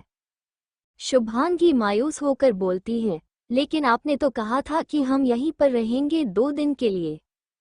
अर्जुन अपनी पैंट की जेब में हाथ डालते हुए बोलता है, मैंने कहा था कि हम मथुरा में 2 दिन रहेंगे, लेकिन यहाँ इस घर में 2 दिन रहेंगे, ऐसा मैंने नहीं बोला था। और अब काफी समय हो गया है, तुम पहले से ही सफर में काफी थक गई हो और अब यहाँ पर भी मिल लीना सभी से। अब कल सुबह जाएंगे, पूरा दिन फिर तुम यहीं रहना। शुभांगी एक गहरी सांस लेकर अर्जुन के साथ जाने के लिए तैयार हो जाती है, क्योंकि शुभांगी जानती थी कि जो अर्जुन ने एक बार फैसला कर लिया अर्जुन वही करता है, और अर्जुन यहाँ पर रुक भी नहीं सकता था क्योंकि यह घर अर्जुन के रहने लायक नहीं था। अर्जुन बहुत ही हाई सोसाइटी का पल्ला बड़ा एक लड़का है जो ऐसे घर में नहीं रह सकता था। ये घर कहीं से भी अर्जुन के स्टेटस का मैच नहीं करता था और शुभांगी को अर्जुन यहाँ पर छोड़ता नहीं, इसीलिए शुभांगी अर्जुन के साथ जाने के लिए तैयार हो जाती है। शुभांगी मुंह बनाकर अर्जुन को बोलती है, ठीक है तो अब लेकर चलिए मुझे। जब से शुभांगी प्रेग्नेंट हुई थी, अर्जुन शुभांगी को कुछ ज्यादा ही ख्याल रखा था, इसीलिए शुभांगी भी अब एक नंबर की आलसी हो गई थी। शुभांगी ज्यादातर अर्जुन को परेशान किया करती थी, अपनी पसंद की सारी चीजें अर्जुन से कराया करती थी और चला तो जैसे उसने बिल्कुल बंद कर रखा था। और जो मासूमियत जो बचपना वक्त के हाथों शुभांगी से छिन गया था, अर्जुन के प्यार ने सब वापस से लौटा दिया था। और यह भी अर्जुन की वजह से ही था, क्योंकि अर्जुन बात बात पर शुभांगी को अपनी गोद में उठा लिया करता था। ठीक है तो लेकर चलिए मुझे। ये सुनकर अर्जुन शुभांगी को अपनी आंखें छोटी कर कर घूरता है, जैसे अपनी आंखों से ही पूछ रहा हो, क्या मतलब है तुम्हारा? अर्जुन के इस तरह घूरने से शुभांगी भी थोड़ा सा चढ़कर अर्जुन को बोलती है, ऐसे क्या देख रहे हैं? आपने बोला ना मैं थक गई हूँ, तो मैं थक गई हूँ और अब मुझसे चला नहीं जाएगा। अपनी बीवी को इस तरह से नौटंकी करता देखकर अर्जुन अपनी गर्दन ना में हिलाते हुए शुभांगी के पास आता है और शुभांगी को अपनी गोद में उठाकर बाहर ले जाने लगता है। अर्जुन शुभांगी को ले जा ही रहा था कि तभी शुभांगी अर्जुन को रोकने के लिए बोलती है और फिर अर्जुन की गोद से उतरकर अपनी दादी के पास आती है और दादी के गले लगकर बोलती है, शादी अभी मैं जा रही हूँ, लेकिन कल मैं फिर आऊंगी, ठीक है? फिर मैं पूरा दिन आपके पास रहूंगी। मुझे आपसे बहुत सारी बातें करनी है दादी, लेकिन अभी मुझे जाना होगा, वरना मेरा खड़ूस पति ना मुझे यहाँ रहने नहीं देंगे और परसों की जगह आज ही मुझे मुंबई ले जाएंगे। दादी शुभांगी के माथे को प्यार से चूमते हुए उसकी बलाया लेती हैं और फिर दादी शुभांगी के चेहरे को अपने दोनों हाथों में भरते हुए बोलती हैं, तुझे इतना खुश देखकर आज मेरा दिल भर गया। मैं बस भगवान से यही प्रार्थना करती थी कि मेरी बच्ची को इस नर्क से आज़ादी मिल जाए और मेरी बच्ची के दुख दर्द खत्म हो जाए, और आज तुझे अपने पति के साथ इतना खुश देखकर मेरी सारी इच्छाएं पूरी हो गई। आज अगर ईश्वर मुझे बुला मिले तो मुझे ईश्वर से कोई शिकायत नहीं। ईश्वर ने मेरे बच्चे को इतना अच्छा हमसफर दिया है जो हमेशा उसकी हिफाजत करता है, और मुझे क्या चाहिए, मेरी तो ईश्वर ने सारी मुरादें पूरी कर दी। जहां दादी शुभांगी को अर्जुन से इतना प्यार पाता देखकर दिल ही दिल खुशी से संभव नहीं रही थी, वहीं बाकी के परिवार वालों के सीने पर तो जैसे सांप लौट रहे थे, उनके अंदर जैसे गुस्से का ज्वालामुखी फट रहा था, लेकिन अर्जुन के सामने वह अपना गुस्सा बाहर जाहिर नहीं कर सकते थे। इन सब में सबसे ज्यादा जलन तो रिया को हो रही थी। रिया अंदर ही अंदर यह सोचकर शुभांगी को कोस रही थी कि आज जो जिंदगी शुभांगी जी रही है वो मेरी थी और शुभांगी ने मेरी जिंदगी मुझसे छीन ली है। इसके लिए शुभांगी, मैं तुम्हें कभी माफ नहीं करूंगी और इसका बदला भी मैं तुमसे लेकर रहूंगी। शुभांगी दादी को बोलती है, दादी ऐसी बातें ना करें, आपको ईश्वर इतनी जल्दी नहीं बुला सकता, अभी तो आपको मेरे। इतना बोलते हुए शुभांगी चुप हो जाती है तो दादी उससे पूछती हैं, अभी तो मेरे क्या बच्चा? तो शुभांगी बोलती है, कुछ नहीं दादी, हम इस बारे में कल बात करेंगे, अभी मैं जाती हूँ। दादी फिर से एक बार शुभांगी का माथा चूमते हुए बोलती हैं, ठीक है, मैं कल तुम्हारा इंतजार करूंगी, फिर शुभांगी भी दादी को आखिरी बार गले लगकर वहां से अर्जुन के साथ चली जाती हैं। दूसरी तरफ मुंबई कॉलेज में जानवी पूरे कॉलेज में काव्यांश को ढूंढ रही थी, लेकिन काव्यांश उसे कहीं भी दिखाई नहीं दे रहा था। दिखाई देता भी कैसे, काव्यांश तो फाइनल डे की तैयारी में स्टेडियम में बिजी था। जानवी जब ढूंढते ढूंढते थक जाती है तो जानवी थक हार कर काव्यांश को कॉल करती है। पूरी रिंग जाने के बाद भी काव्यांश फोन नहीं उठाता। जानवी कम से कम 2 से 3 बार फोन ट्राई करती है, तब जाकर काव्यांश फोन उठाता है और बिना फोन पर देखे कि किसका कॉल आ रहा है, काव्यांश फोन को कान पर लगाकर गुस्से में बोलता है, अगर मैं फोन नहीं उठा रहा हूँ इसका मतलब ये है कि मैं बिजी हूँ, क्यों मुझे बार बार कॉल करे जा रहे हो, कौन हो? काव्यांश के इस तरह बेवजह गुस्सा करने पर जानवी भी थोड़ा गुस्से में काव्यांश से बोलती है, गलती हो गई कि आपको कॉल कर दिया, एक आखिरी बार मेरी बात सुन लीजिए, उसके बाद मैं आपको बिल्कुल भी परेशान नहीं करूंगी, कभी भी परेशान नहीं करूंगी। मैंने आपको सिर्फ ये बताने के लिए कॉल किया है कि आज रात कपल की परफॉर्मेंस होने वाली है, और जैसे कि आप हमेशा मेरे साथ किसी और लड़के को देखकर भड़क जाते हैं, तो मैं बस यही बोल रही थी कि या तो आप मेरे डांस पार्टनर बन जाइए या फिर किसी और को मेरे साथ डांस करते हुए बर्दाश्त कर लेना। लेकिन हाँ, 1 मिनट आप तो मेरे साथ डांस कर ही नहीं सकते हैं, क्योंकि आप तो बिजी बहुत ज़्यादा है ना, तो फिर किसी और को मेरे साथ डांस करते हुए आराम से बैठकर देखना, ठीक है? इतना बोलकर जानवी बिना काव्यांश की बात सुने फ़ोन काट देती है। दूसरी तरफ हर्षित का विला। हर्षित आज दोपहर से ही हॉस्पिटल से घर आ गया था, और जब हर्षित घर आया था तो नैना को पूरे घर में ढूंढता है, लेकिन नैना उसे कहीं नहीं मिलती।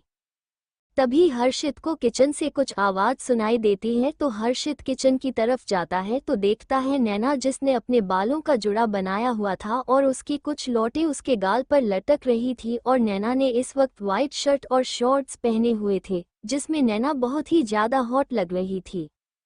हर्षित पीछे से ही जाकर नैना को अपनी बाहों में भर लेता है। पहले तो नैना इस तरह से हर्षित के पीछे से बाहों में भरने से हैरान हो जाती है, लेकिन जैसे ही नैना को हर्षित का स्पर्श महसूस होता है तो नैना रिलैक्स हो जाती है। हर्षित अपने होंठ नैना की गर्दन पर चलाने लगता है और कंधे से नैना की शर्ट को हटाकर उसके कंधे पर भी किस करने लगता है। पहले तो नैना हर्ष के इस तरह से किस करने पर मदहोश होने लगती है और अपनी आंखें बंद कर लेती है, लेकिन फिर नैना को अचानक से हर्षित की कही हुई बातें और वह झगड़ा और वह थप्पड़ मारना याद आ जाता है, और नैना एकदम से आंखें खोल देती है। नैना की आंखों में नमी आ जाती है। नैना हर्षित को इस तरह से खुद पर फोर्स होते हुए बर्दाश्त नहीं कर पाती और हर्षित को धक्का दे देते हैं। और हर्षित, जो कि नैनो को मदहोश होकर चूम रहा था, अचानक इस तरह धक्का देने पर नीचे गिर जाता है। नैना भी जब हर्षित को जमीन पर गिरा हुआ देखती है तो हैरान हो जाती है, और जैसे ही नैना हर्षित को आगे हाथ लाती है, हर्षित गुस्से में उसकी तरफ घूरता है। इस वक्त हर्षित की आंखें गुस्से से लाल हो चुकी थीं, जिसे देखकर नैना एकदम से 2 कदम पीछे हो जाती है और हक लाते हुए बोलती है, मैं तो बस। नैना बोल ही रही थी कि हर्षित एकदम से खड़ा होता है और एक ही कदम में नैना के पास आ जाता है और अपने एक हाथ से नैना के जबड़े को पकड़ते हुए गुस्से में अपने दांत बींचकर बोलता है, तुम्हारी हिम्मत कैसे हुई मुझे धक्का देने की? यू नो व्हाट, मैंने तुम्हें कुछ ज्यादा ही आज़ादी दे दी है, जिसका तुम्हें लगता है कि तुम जो करोगी और मैं चुपचाप बर्दाश्त कर लूंगा। मैं आकाश नहीं हूँ, मैं हर्षित राणावत हूँ। तो अपनी ये आकाश की रखैल वाली हरकतें छोड़ दो, समझ में आए बात, वरना अब की बार ऐसी हालत करूंगा कि बिस्तर से उठने लायक नहीं रहोगी, समझी? इतना बोलकर हर्षित झटके से नैना को छोड़ देता है। नैना की आंखों में बेबसी के आंसू आ जाते हैं और नैना घुटनों के बल बैठकर रोने लगती है। हर्षित वहां से गुस्से में चला जाता है। शाम के 5 बजे हर्षित कमरे में आता है और वॉशरूम की तरफ जाता है। हर्षित जैसे ही वॉशरूम का दरवाजा खोलता है तो हैरान रह जाता है। पूरे फर्श पर खून बिखरा हुआ था। हर्षित के छोड़कर जाने के बाद नैना वहीं पर घुटनों के बल बैठ जाती है और फूट फूट कर रोने लगती है। नैना अपने आप को बहुत ही ज्यादा बेबस महसूस कर रहे थे। नैना अपने दोनों हाथों से अपने चेहरे को छुपाकर जोर जोर से रोने लगती है। हर्षित का यूं नैना को आकाश की रखेल बोलना हर बार नैना के दिल को छलनी कर जाता था। थोड़ी देर बाद नैना अपने आंसुओं को साफ करके अपने भारी कदमों से खड़े होकर अपने कमरे की तरफ चली जाती है। नैना कमरे में जाकर दरवाजा बंद नहीं करती, बस ऐसे ही खुला छोड़कर वॉशरूम में चले जाते हैं, या फिर यूं कह लो कि नैना को जैसे अब किसी बात का कोई होश ही नहीं था। नैना जैसे एक जिंदा लाश बन गई थी और एक चलती फिरती लाश, कोई होश ही नहीं था। नैना वॉशरूम में आईने के सामने खड़ी होकर अपना आशिक आईने में देखती है और फिर से उसकी आंखों से आंसू दे जाते हैं। नैना अपने आशिक से बोलती है, तू ही पागल थी नैना, तूने कैसे सोच लिया कि तेरी किस्मत कभी अच्छी हो सकती है, तुझे किसी का प्यार मिल सकता है। बचपन में मम्मी पापा का प्यार नहीं मिला, उनसे दूर रहना पड़ा, और अब। इतना बोलकर नैना का गला भर जाता है और नैना आगे नहीं बोल पाती। फिर नैना एक गहरी सांस लेकर आगे बोलती है, जैसा आपने मेरे बारे में सोचा है और मैं बिल्कुल भी वैसे ही नहीं हूँ। हर्ष, मैं आपसे बहुत प्यार करती हूँ, लेकिन अब मैं ये भी समझ गई हूँ कि अब मैं आपको कितनी भी कोशिश कर लूँ समझाने की, आप नहीं समझेंगे। आपने जियो मेरे बारे में अपने दिल में राय बना ली है, आप उसे बदलना ही नहीं चाहते। लेकिन हर्ष, मैं आपसे बहुत प्यार करती हूँ और आपकी आंखों में अपने लिए नफरत नहीं देख सकती। भगवान जी ने बचपन से लेकर अब तक सिर्फ मुझसे छीना ही है, और आप मेरी जिंदगी में आए तो लगा कि कुछ तो मैंने पाया है, लेकिन भगवान जी ने आपको भी मुझसे छीन लिया। लेकिन अब बस और बर्दाश्त नहीं होता, मुझसे अब और बर्दाश्त नहीं कर पाऊंगी मैं। नैना का गला बहुत ही ज्यादा भर जाता है, नैना से ठीक से बोला भी नहीं चाहता। नैना अपने भरे गले से बोलती है, मुझे माफ कर देना हर्ष, आपको बिना बताए जा रही हूँ, पर दुआ करती हूँ कि आप हमेशा खुश रहें और हमेशा कामयाबी आपके कदमों में हो। आप जो चाहे आपको मिले और आपको किसी अच्छी लड़की से मोहब्बत हो जो आपकी जिंदगी में मोहब्बत ही मोहब्बत भर दे। मेरी मोहब्बत तो मुकम्मल होने से रही, पर दुआ करूँगी कि आपकी मोहब्बत मुकम्मल जरूर हो। इतना बोलकर नैना एक गहरी सांस लेती है और फिर सेल्फ से एक ब्लड निकालती है और फिर बाथटब में बैठ जाती है। नैना फिर से गहरी सांस लेकर ब्लैक को अपनी कलाई पर रखती है और हर्षित की अब तक की बातें, जितना भी आज तक हर्षित ने उसे बुरा भला कहा है, जब जब हर्षित ने उसे आकाश की रखेल बोला है, वो सारे पल याद करते हुए एक ही झटके में नैना अपनी नस काट देती है। पहले तो नैना का हाथ बाथटब से बाहर लटका हुआ था और नैना का खून पानी की तरह पूरे फर्श पर गिर रहा था, और फिर नैना धीरे धीरे अपना होश होने लगती है और नैना की आंखें भारी होती चली जाती हैं और धीरे धीरे नैना पानी के अंदर ड्यूटी चले जाती है और नैना का हाथ भी बाथटब के अंदर आ जाता है। इससे नैना के हाथ से बहता खून पूरे बाथटब के पानी में मिल जाता है और पूरे बाथटब का पानी देखते देखते पूरा लाल हो जाता है। हर्षित जब घर आता है तो हर्षित को बहुत ही ज्यादा गुस्सा आ रहा था। हर्षित नैना का चेहरा भी नहीं देखना चाहता था। हर्षित को बहुत ही ज्यादा गुस्सा आ रहा था नैना पर, इसीलिए हर्षित नैना को आसपास नहीं देखता और सीधा कमरे में आ जाता है। हर्षित अपने गुस्से को शांत करने के लिए नहाना चाहता था, इसीलिए सीधा वॉशरूम में जाता है, लेकिन जैसे ही हर्षद वॉशरूम का दरवाजा खोलता है तो पूरे फर्श पर खून देखकर हैरान हो जाता है। हर्षित की आंखें हैरानी से बड़ी हो जाती हैं।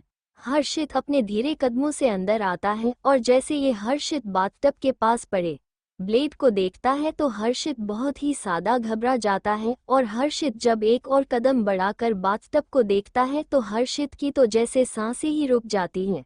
हर्षित की धड़कन धड़कने से जैसे बंद हो जाती हैं। हर्षित देखता है कि बाथटब का पानी खून से लाल था और नैना की बस हल्की हल्की परछाई उसमें दिखाई दे रही थी। हर्षित तो नैना को इस तरह से देखकर सदमे में चला जाता है।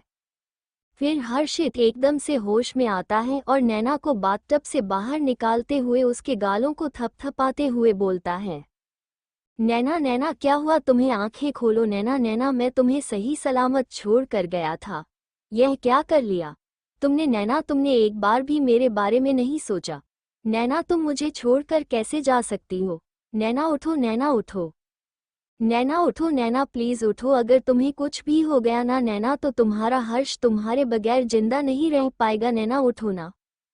हर्ष बार बार नैना को झंझोड़ कर उठाने की कोशिश करता है, लेकिन नैना तो जैसे बिल्कुल बेजान हो गई थी, उसमें जैसे सांसें ही नहीं बची थी।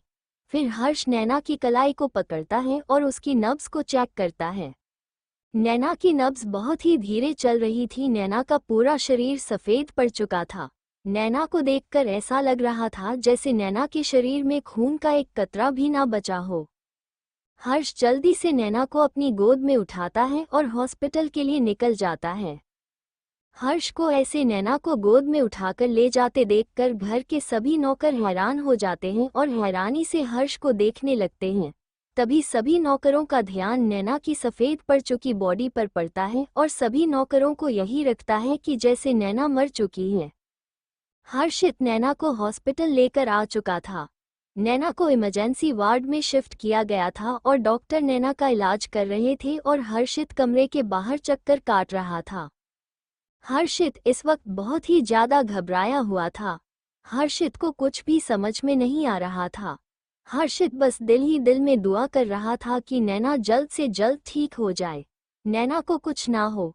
हालांकि हर्षित खुद एक बहुत बड़ा डॉक्टर था, लेकिन इस वक्त हर्षित एक आम इंसान की तरह बोर्ड के बाहर खड़ा होकर डॉक्टर के बाहर आने का इंतजार कर रहा था।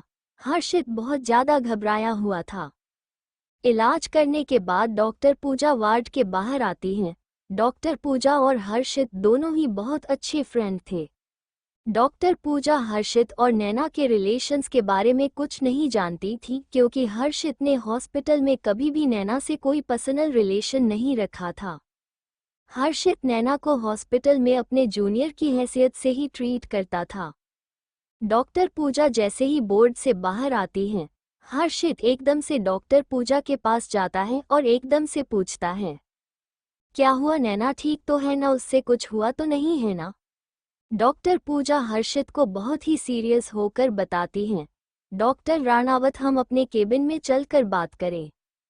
डॉक्टर पूजा को इतना सीरियस देखकर हर्षित और भी ज्यादा अंदर से घबराने लगता है और हर्षित अपनी गर्दन हाँ में हिला देता है तो डॉक्टर पूजा अपने केबिन की तरफ बढ़ जाती हैं और हर्षित भी उनके पीछे पीछे जाने लगता है।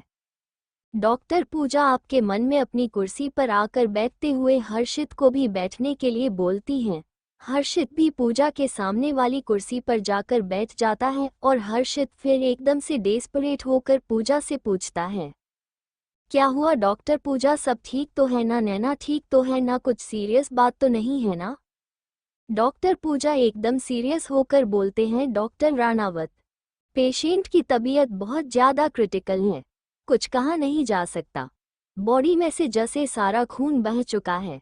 इस वक्त बॉडी में ज़रा सा भी कहूँ तो एक कतरा भी खून नहीं है। हम जितना हो सके उन्हें बचाने की पूरी कोशिश कर रहे हैं, लेकिन चांसेस ना के बराबर हैं। हम उन्हें खून चढ़ा रहे हैं, लेकिन अब उनकी विल पावर पर उनकी तबीयत डिसाइड करती है, क्योंकि उन्हें देखकर लग रहा है जैसे वह खुद भी जीना नहीं चाहती, उन्होंने हार मान ली है। डॉक्टर की बात सुनकर जैसे हर्षित तो सदमे में चला जाता है। हर्षित को कुछ भी अपने आसपास का होश नहीं रहता। हर्षित एकदम स्तंभ बनकर बैठ जाता है। तभी डॉक्टर पूजा हर्षित को होश में लाते हुए बोलती है, डॉक्टर राणावत, डॉक्टर राणावत, आप ठीक तो है ना, क्या हुआ आपको? दूसरी तरफ स्टेडियम में आज म्यूजिक गाना का फाइनल डे था। आज कंपटीशन खत्म होने वाला था और आज ही यह सभी को पता चल रहा था कि कौन इस साल का म्यूजिक गाना का विनर है। इसीलिए सभी ने अपनी तैयारी पक्की कर रखी थी। सभी लोग अच्छे से तैयारी कर आए थे, लेकिन एक कमरे में एक लड़के की सिसकियां पूरे कमरे में गूंज रही थी। और ये लड़की कोई और नहीं बल्कि जानवी थी और काव्यांश, जो इस वक्त जानवी को कोई सजा दे रहा था। काव्यांश जानवी को बहुत ही बेरहमी से चूम रहा था। काव्यांश ने जानवी के होठों को चबा ही लिया था और काव्यांश उसे छोड़ने के लिए बिल्कुल तैयार नहीं था। काव्यांश ने जानवी को एक सोफे के ऊपर लेटा रखा था। ये कमरा चेंजिंग रूम था और काव्यांश यहीं पर जानवी पर टूट पड़ा था। काव्यांश ने जानवी को सोफे के ऊपर लेटा कर उसके दोनों हाथों को ऊपर करके एक हाथ से पकड़ रखा था और दूसरे हाथ से जानवी के जबड़े को पकड़कर उसे बहुत ही बेरहमी से किस कर रहा था। जानवी जब सांस नहीं ले पाती तो काव्यांश उसके होठों को छोड़कर उसकी गर्दन को चूमने लगता है। काव्यांश जानवी को चूम कम रहा था, उससे बाइट ज्यादा कर रहा था और इस वक्त काव्यांश ने जानवी के होठों से तो खून ही निकाल दिया था और अब काव्यांश जानवी की गर्दन, कॉलर बोन और क्लीवेज पर अपने दांतों के निशान बना रहा था और जानवी की पूरे कमरे में सिसकियां गूंज रही थी। थोड़ी देर तक ऐसे ही चुनने के बाद काव्यांश जानवी को छोड़ देता है और फिर जानवी की आंखों में देखते हुए उसके जबड़े को पकड़कर बहुत ही गुस्से और सर्द आवाज में बोलता है, आइंदा से मुझसे तमीज से बात करना और हाँ, मुझसे दूर जाने की कोशिश अपने सपने में भी मत करना, क्योंकि काव्यांश राठौर तुम्हें अपने आप से दूर कभी नहीं जाने देगा। और क्या कहा था तुमने कि किसी और के साथ डांस प्रैक्टिस करोगी, किसी और के साथ डांस करोगी, किसी और को अपने करीब आने दो कि तुम किसी और को खुद को छूने दोगे। तुम गलती से भी यह ख्याल अपने दिमाग में मत लाना, वरना काव्यांश राठौर क्या चीज है ये तुम अभी ठीक से जानती नहीं हो। मैं नहीं चाहता कि काव्यांश राठौर का वो चेहरा कभी भी तुम्हारे सामने आए जिससे पूरी दुनिया डरती है। इतना बोलकर काव्यांश जानवी को छोड़कर चेंजिंग रूम से बाहर चला जाता है। जानवी अपनी भरी आंखों से काव्यांश को जाते हुए देख रही थी और जैसे ही काव्यांश जोर से कमरे का दरवाजा बंद करता है तो जानवी भी एकदम से हिल जाती है।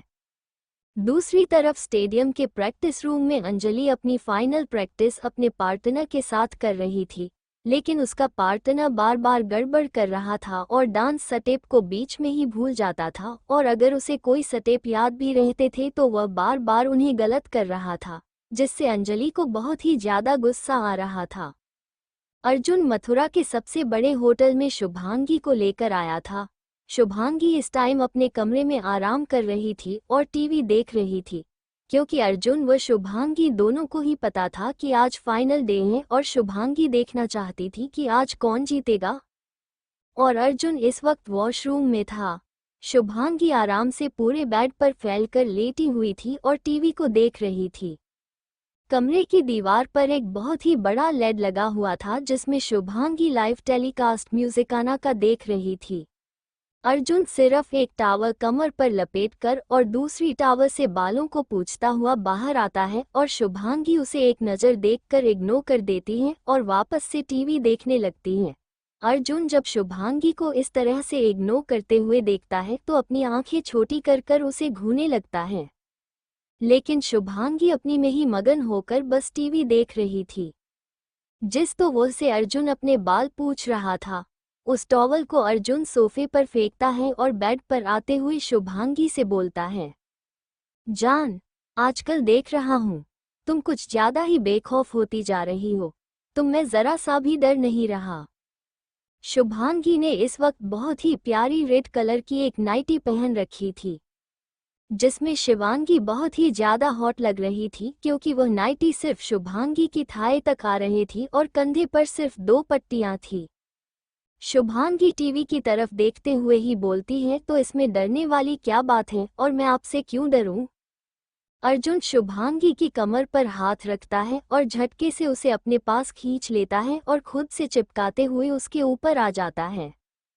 शुभांगी अर्जुन को अपने इतने करीब देखकर एक पल के लिए घबरा जाती है, तो अर्जुन उसकी आंखों में डर को देखते हुए बोलता है, क्या हुआ जान, तुम्हें तो मुझसे डर नहीं लगता था और तुम क्या कह रही थी कि तुम्हें मुझसे क्यों डरना चाहिए, तो अब तुम्हारी आंखों में ये डर क्यों नजर आ रहा है?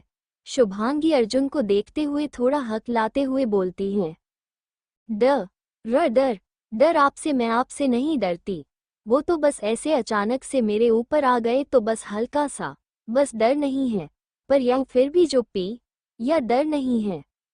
आधे शब्द तो शुभांगी के कुछ भी निकल रहे थे जो शुभांगी के मुंह में आ रहा था, बस बोल रही थी। शुभांगी को भी नहीं पता था कि वो क्या बोल रही है। हटी मेरे ऊपर से, मुझे म्यूजिकाना का फाइनल देखना है, मुझे जानना है कि आज कौन जीतेगा। शुभांगी क्यूट सा फेस बनाकर बोलते हैं, लेकिन अर्जुन कहाँ मानने वाला था। अर्जुन अपने चेहरे पर एक तिरछी मुस्कान लाते हुए उसके होठों को अपने होठों से ब्लॉक कर देता है और बहुत ही शिद्दत के साथ शुभांगी के होठों का रस पीने लगता है। अर्जुन ने अपना वजन अपने हाथों पर डाला हुआ था क्योंकि अर्जुन जानता था शुभांगी प्रेग्नेंट है और वो अपना वजन शुभांगी पर नहीं डाल सकता। थोड़ी देर उसे चूमने के बाद अर्जुन उससे अलग होता है और शुभांगी की आंखों में देखने लगता है। शुभांगी इस वक्त जोर जोर से सांसें लेकर खुद को नॉर्मल कर रही थी। अर्जुन अपने चेहरे पर हल्की सी मुस्कान लाकर उसे ही देख रहा था। फिर अर्जुन शुभांगी के माथे पर प्यार से चूमता है और उसके ऊपर से हट जाता है। फिर उसकी बगल में उसे बाहों में लेकर लेट जाता है। शुभांगी भी उसके सीने पर सर रखकर टीवी देखने लगती है जिसमें म्यूजिक गाना का लाइव टेलीकास्ट चल रहा था। आज पूरा स्टेडियम भरा हुआ था। चारों तरफ से जानवी और अंजलि की ही आवाज लग रही थी। पहले कुछ और कॉलेजों की क्लोजअप डे की परफॉर्मेंस चलती हैं जिन्होंने सिर्फ क्लोजअप डे के लिए परफॉर्म करना था, ये कंपटीशन का पार्ट्स नहीं था। फिर म्यूजिक गाना का होस्ट आता है और बोलता है, so ladies and gentleman boys और उनकी सिस्टर, तो अब अपना दिल थाम कर बैठिए क्योंकि अब आ रही हैं आपकी चहेती जानवी कपूर और आज उनके पार्टनर बने हैं उनके लव पार्टनर काव्यांश राठौर, जिनको कल ही जानवी ने अपना लव कन्फेस किया था सबके सामने। होस्ट की बातें सुनकर पूरे स्टेडियम में चारों तरफ से शोर मच जाता है। सीटियां तालियां जोर जोर से बजने लगती हैं और सभी लोग जोर जोर से शोर मचा रहे थे। तभी काव्यांश एक हाथ में रस्सी को पकड़कर नीचे आता है। काव्यांश के साथ स्टेज पर बाकी भी कई सारे लड़के थे और उनमें मैन अट्रैक्शन काव्यांश का था। काव्यांश ने इस वक्त ब्लैक शर्ट और ब्लैक पैंट पहन रखी थी। ब्लैक शर्ट के नीचे काव्यांश ने कुछ नहीं पहन रखा था और जो शर्ट थी वो बहुत ही बारीक थी जिसमें काव्यांश के सिक्स पैक एपी और मस्कुलर बॉडी साफ दिखाई दे रही थी। काव्यांश के ऊपर के 3 बटन खुले हुए थे जिसमें काव्यांश की चौड़ी छाती साफ दिखाई दे रही थी। कुल मिलाकर काव्यांश इस वक्त बहुत ज्यादा हॉट लग रहा था। इश्क लबों पे इश्क दुआ में जिस्म में रूह में इश्क रवा रवा रवा रवा, इश्क नजर में इश्क बशर में अक्स में रक्स में इश्क के निशान निशान निशान निशान दम मलंग मलंग दम दम मलंग मलंग मलंग मलंग दम दम मलंग मलंग मलंग मलंग दम इश्क इश्क है मलंग मेरा X2। जानवी भी एक रिंग पर लटके हुए ऊपर से नीचे की तरफ आते हुए रिंग पर ही डांस करती है। जानवी ने वाइट कलर का क्रॉप टॉप और वाइट कलर की हाई स्कर्ट पहनी हुई थी जिसमें साइड में एक कट था जिससे जानवी की गोरी टांगें दिखाई दे रही थी। इश्क है आवारा इश्क है बंजारा इश्क है अंगारा रहता है बोलता है, ये इश्क दिलों में इश्क में मिट जाऊं इश्क में बह जाऊं इश्क में हो जाऊं फना फना फना फना। फिर काव्यांश और जानवी दोनों एक दूसरे के सामने आकर डांस करने लगते हैं। काव्यांश जानवी की कमर को कसकर पकड़ता है और खुद से चिपकाते हुए डांस करता है। दम मलंग मलंग दम दम मलंग मलंग मलंग मलंग दम दम मलंग मलंग मलंग मलंग दम इश्क इश्क है मलंग मेरा X2। फिर कुछ लोग काव्यांश और जानवी के सामने आ जाते हैं और जब वो लोग सामने से हटते हैं तो सिर्फ जानवी ही उनके सामने खड़ी थी। जानवी भी काव्यांश को इधर उधर देखती है। काव्यांश ने एक हाथ से रस्सी पकड़ रखी थी और एक हाथ नीचे की तरफ लटका रखा था जिसमें काव्यांश लड़कियां के हाथ को छूते हुए जा रहा था। काव्यांश स्टेज पर आता है और जानवी की कमर को कसकर पकड़ लेता है और फिर वही रस्सी ऊपर की तरफ उठती चली जाती है। मेरी मन्नतों में मेरी जन्नतों में तेरा ही तेरा शुमार है, मेरी चाहतों पे मेरी राहों पे तेरा ही तेरा खुमार है। मलंग मलंग मैं तेरे ही लिए हूँ मलंग मैं। अब जानवी के डांस सटेप हवा में चल रहे थे और काव्यांश ने जानवी को सिर्फ एक हाथ से पकड़ रखा था। सभी लोग जानवी और काव्यांश को इस तरह से डांस करता देखकर हैरानी से खुश होकर सीटियां और तालियां बजा रहे थे। सभी को जानवी और काव्यांश का डांस बहुत ज्यादा पसंद आ रहा था। मेरी उल्फतों में मेरी शिद्दतों में सजदों में तेरा ही नूर है, तेरी बेखुदी में तेरी दिलकशी में तेरी बंदगी में दिल छूर है।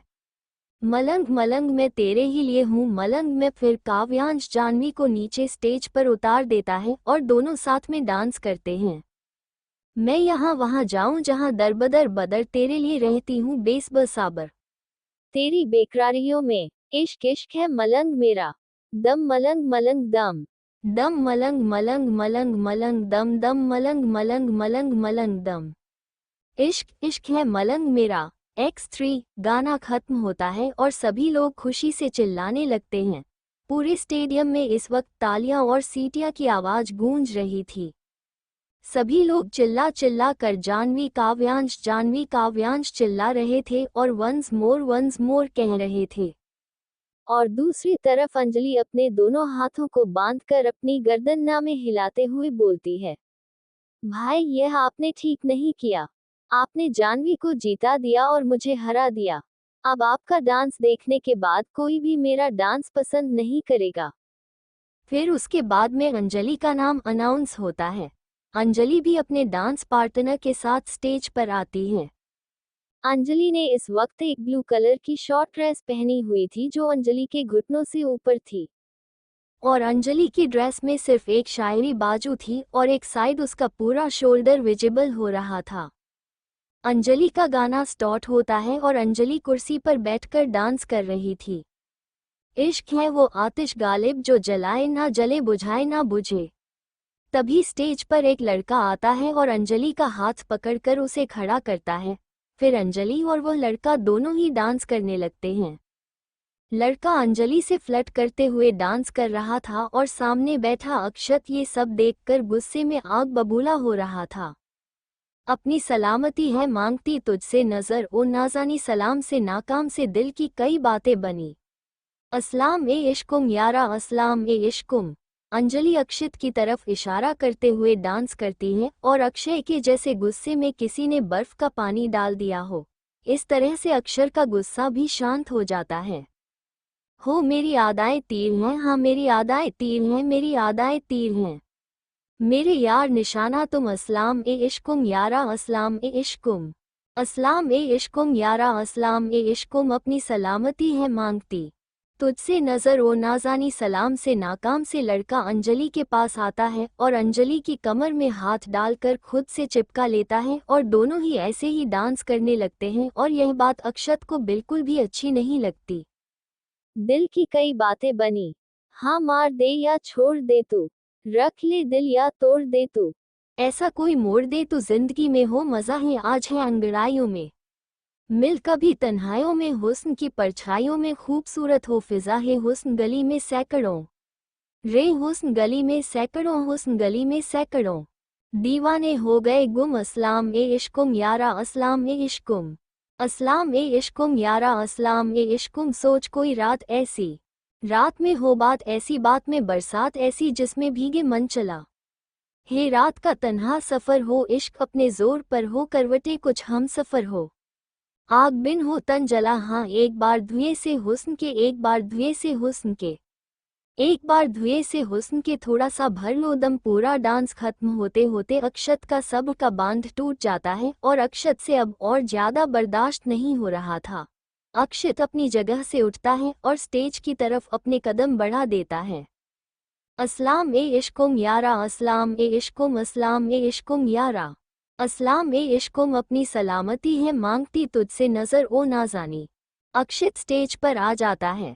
सभी लोग अक्षित को हैरानी से देखने लगते हैं क्योंकि अक्षत परफॉर्मेंस के बीच में आ गया था और अक्षत अंजलि का हाथ पकड़कर उसे अपनी तरफ खींचता है। अक्षय बिना वक्त गवाए अंजलि की होंठ पर अपने होंठ रख देता है। सलाम से नाकाम से दिल की कई बातें बनी। अस्लाम ए इश्कुम यारा अस्लाम ए इश्कुम अस्लाम ए इश्कुम यारा अस्लाम ए इश्क। अक्षित के इस तरह के रिएक्शन से सभी लोग हैरान हो जाते हैं। पूरे स्टेडियम में जैसे सन्नाटा छा जाता है और अक्षय बस अंजलि के होठों पर अपनी मोहर लगा रहा था। तभी कोई आता है और अक्षय को अंजलि से अलग करता है और उसके चेहरे पर एक जोरदार मुक्का मार देता है। ये कोई और नहीं बल्कि काव्यांश था। दूसरी तरफ मथुरा के होटल रूम में भी माहौल कुछ गर्म था और कुछ देर पहले शुभांगी और अर्जुन जिस लेड पर म्यूजिक आना का लाइव टेलीकास्ट देख रहे थे, वही लेड अब चकनाचूर होकर जमीन पर गिरी हुई थी। मथुरा में अर्जुन और मुंबई में काव्यांश दोनों ही इस वक्त बहुत ज्यादा खतरनाक लग रहे थे। अर्जुन इस वक्त बहुत ही ज्यादा खतरनाक रख रहा था, जिससे शुभांगी को भी बहुत ज्यादा डर लग रहा था। शुभांगी चाहती तो थी कि अर्जुन के पास जाकर अर्जुन को शांत करे, लेकिन अर्जुन का इतना खतरनाक रूप देखकर शुभांगी की हिम्मत नहीं हो रही थी अर्जुन के पास जाने की। अर्जुन बिना कुछ कहे ही कमरे से बाहर निकल जाता है। शुभांगी पर उसे अपनी हैरान भरी नजरों से ज्यादा देखती रह जाती है।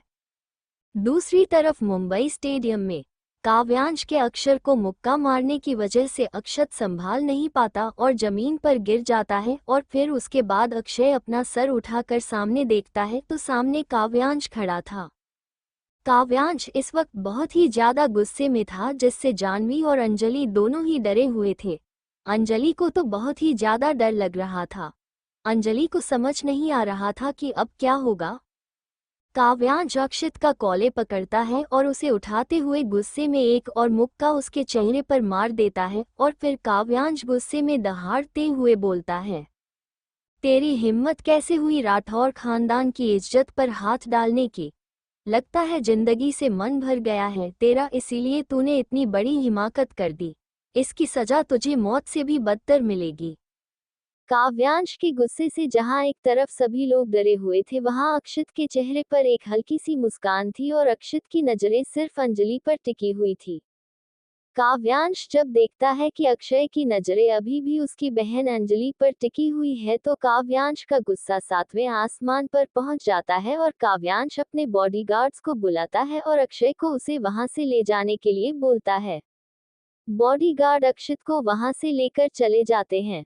अक्षित की बॉडीगार्ड भी काव्यांश की बॉडीगार्ड्स को रोकने की कोशिश करते हैं, लेकिन काव्यांश के बॉडीगार्ड के सामने अक्षित के बॉडीगार्ड टिक नहीं पाते।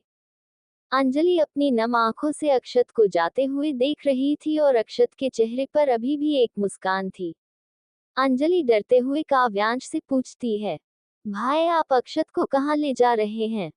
काव्यांश अक्षय को देखते हुए ही बोलता है, वही जहां अर्जुन भैया सभी गुनहगारों को सजा देते हैं, और इसकी सजा भी अर्जुन भैया ही तय करेंगे। काव्यांश की बात सुनकर तो जैसे अंजलि के शरीर से जान ही निकल जाती है। अंजलि घबराते हुए काव्यांश से बोलती है, नहीं भाई, ऐसा मत करिए, अर्जुन भैया को कुछ भी मत बताइएगा। अगर अर्जुन भैया को पता चला तो वो अक्षत को मार डालेंगे। काव्यांश गुस्से से घूरते हुए अंजलि की तरफ देखता है और बोलता है, तुम्हें क्या लगता है अर्जुन भैया को पता नहीं चला होगा? अर्जुन भैया को हम सब की पल पल की खबर रहती है। हमारे कुछ बताने से पहले ही अर्जुन भैया को सब पता चल चुका होगा और अब कुछ नहीं हो सकता। अक्षत ने जो गलती करी है उसकी सजा उसे जरूर मिलेगी। अक्षत ने राठौर खानदान की बेटी पर हाथ डाला है, उसे इसकी सजा जरूर मिलेगी। इतना बोलकर काव्यांश अंजलि का हाथ पकड़ता है और उसे अपने साथ ले जाने लगता है। काव्यांश जाह्नवी के सामने आकर खड़ा होता है और उसको बोलता है, तुम अभी के अभी घर निकलो सीधा। जाह्नवी कुछ कहने वाली ही होती है कि तभी काव्यांश उसे उंगली दिखाते हुए चुप कराते हुए बोलता है, एक शब्द नहीं, अभी मेरा दिमाग बहुत ज्यादा खराब है। मैं तुमसे कोई बात या बहस नहीं करना चाहता, तो अभी तुम घर जाओ, मैं तुमसे बाद में बात करूंगा। इतना बोलकर काव्यांश वहां से निकल जाता है और जाह्नवी बस उसे जाते हुए देखती रह जाती है। फिर जाह्नवी भी अपने घर के लिए निकल जाती है। दूसरी तरफ हॉस्पिटल में हर्षित नैना के कमरे के बाहर एक बेंच पर बैठा हुआ था। हर्षित ने अपना सर दीवार से सटा रखा था। तभी हर्षित का फोन बजता है। हर्षित अपने फोन को निकाल कर देखता है तो उसके हॉस्पिटल से कॉल आ रहा था। हर्षित इस वक्त कहीं भी जाना नहीं चाहता था। इस वक्त सिर्फ हर्षित को नैना ही नजर आ रही थी। हर्षित अपना फोन बंद करके वापस से अपना फोन अपनी जेब में रखने वाला ही होता है। ठीक तभी हर्षित का ध्यान अपने फोन की नोटिफिकेशन पर जाता है, जहां पर नैना के कुछ मैसेजेस पड़े थे जो ऑडियो रिकॉर्डिंग था। हर्षित मैसेज को ऑन करता है जिसमें छोटी छोटी ऑडियो क्लिप थी। First clip.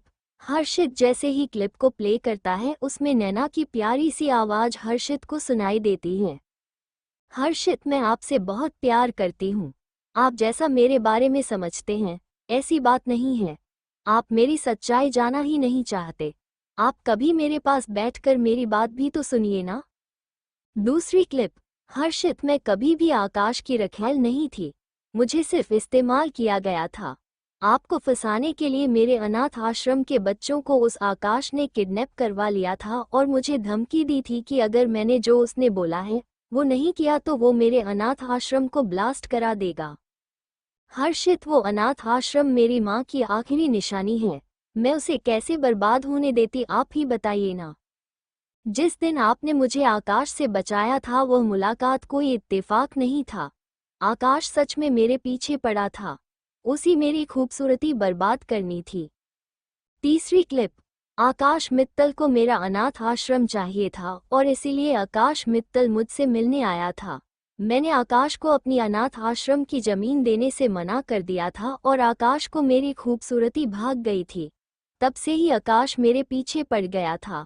आकाश ने मेरा जीना हराम कर दिया था। मैं जहां जाती थी वहां उसके आदमी मेरा पीछा करते थे। मुझे घर से उठाने की धमकी दी जाती थी। मुझे गैंगरेप की धमकियां मिला करती थी।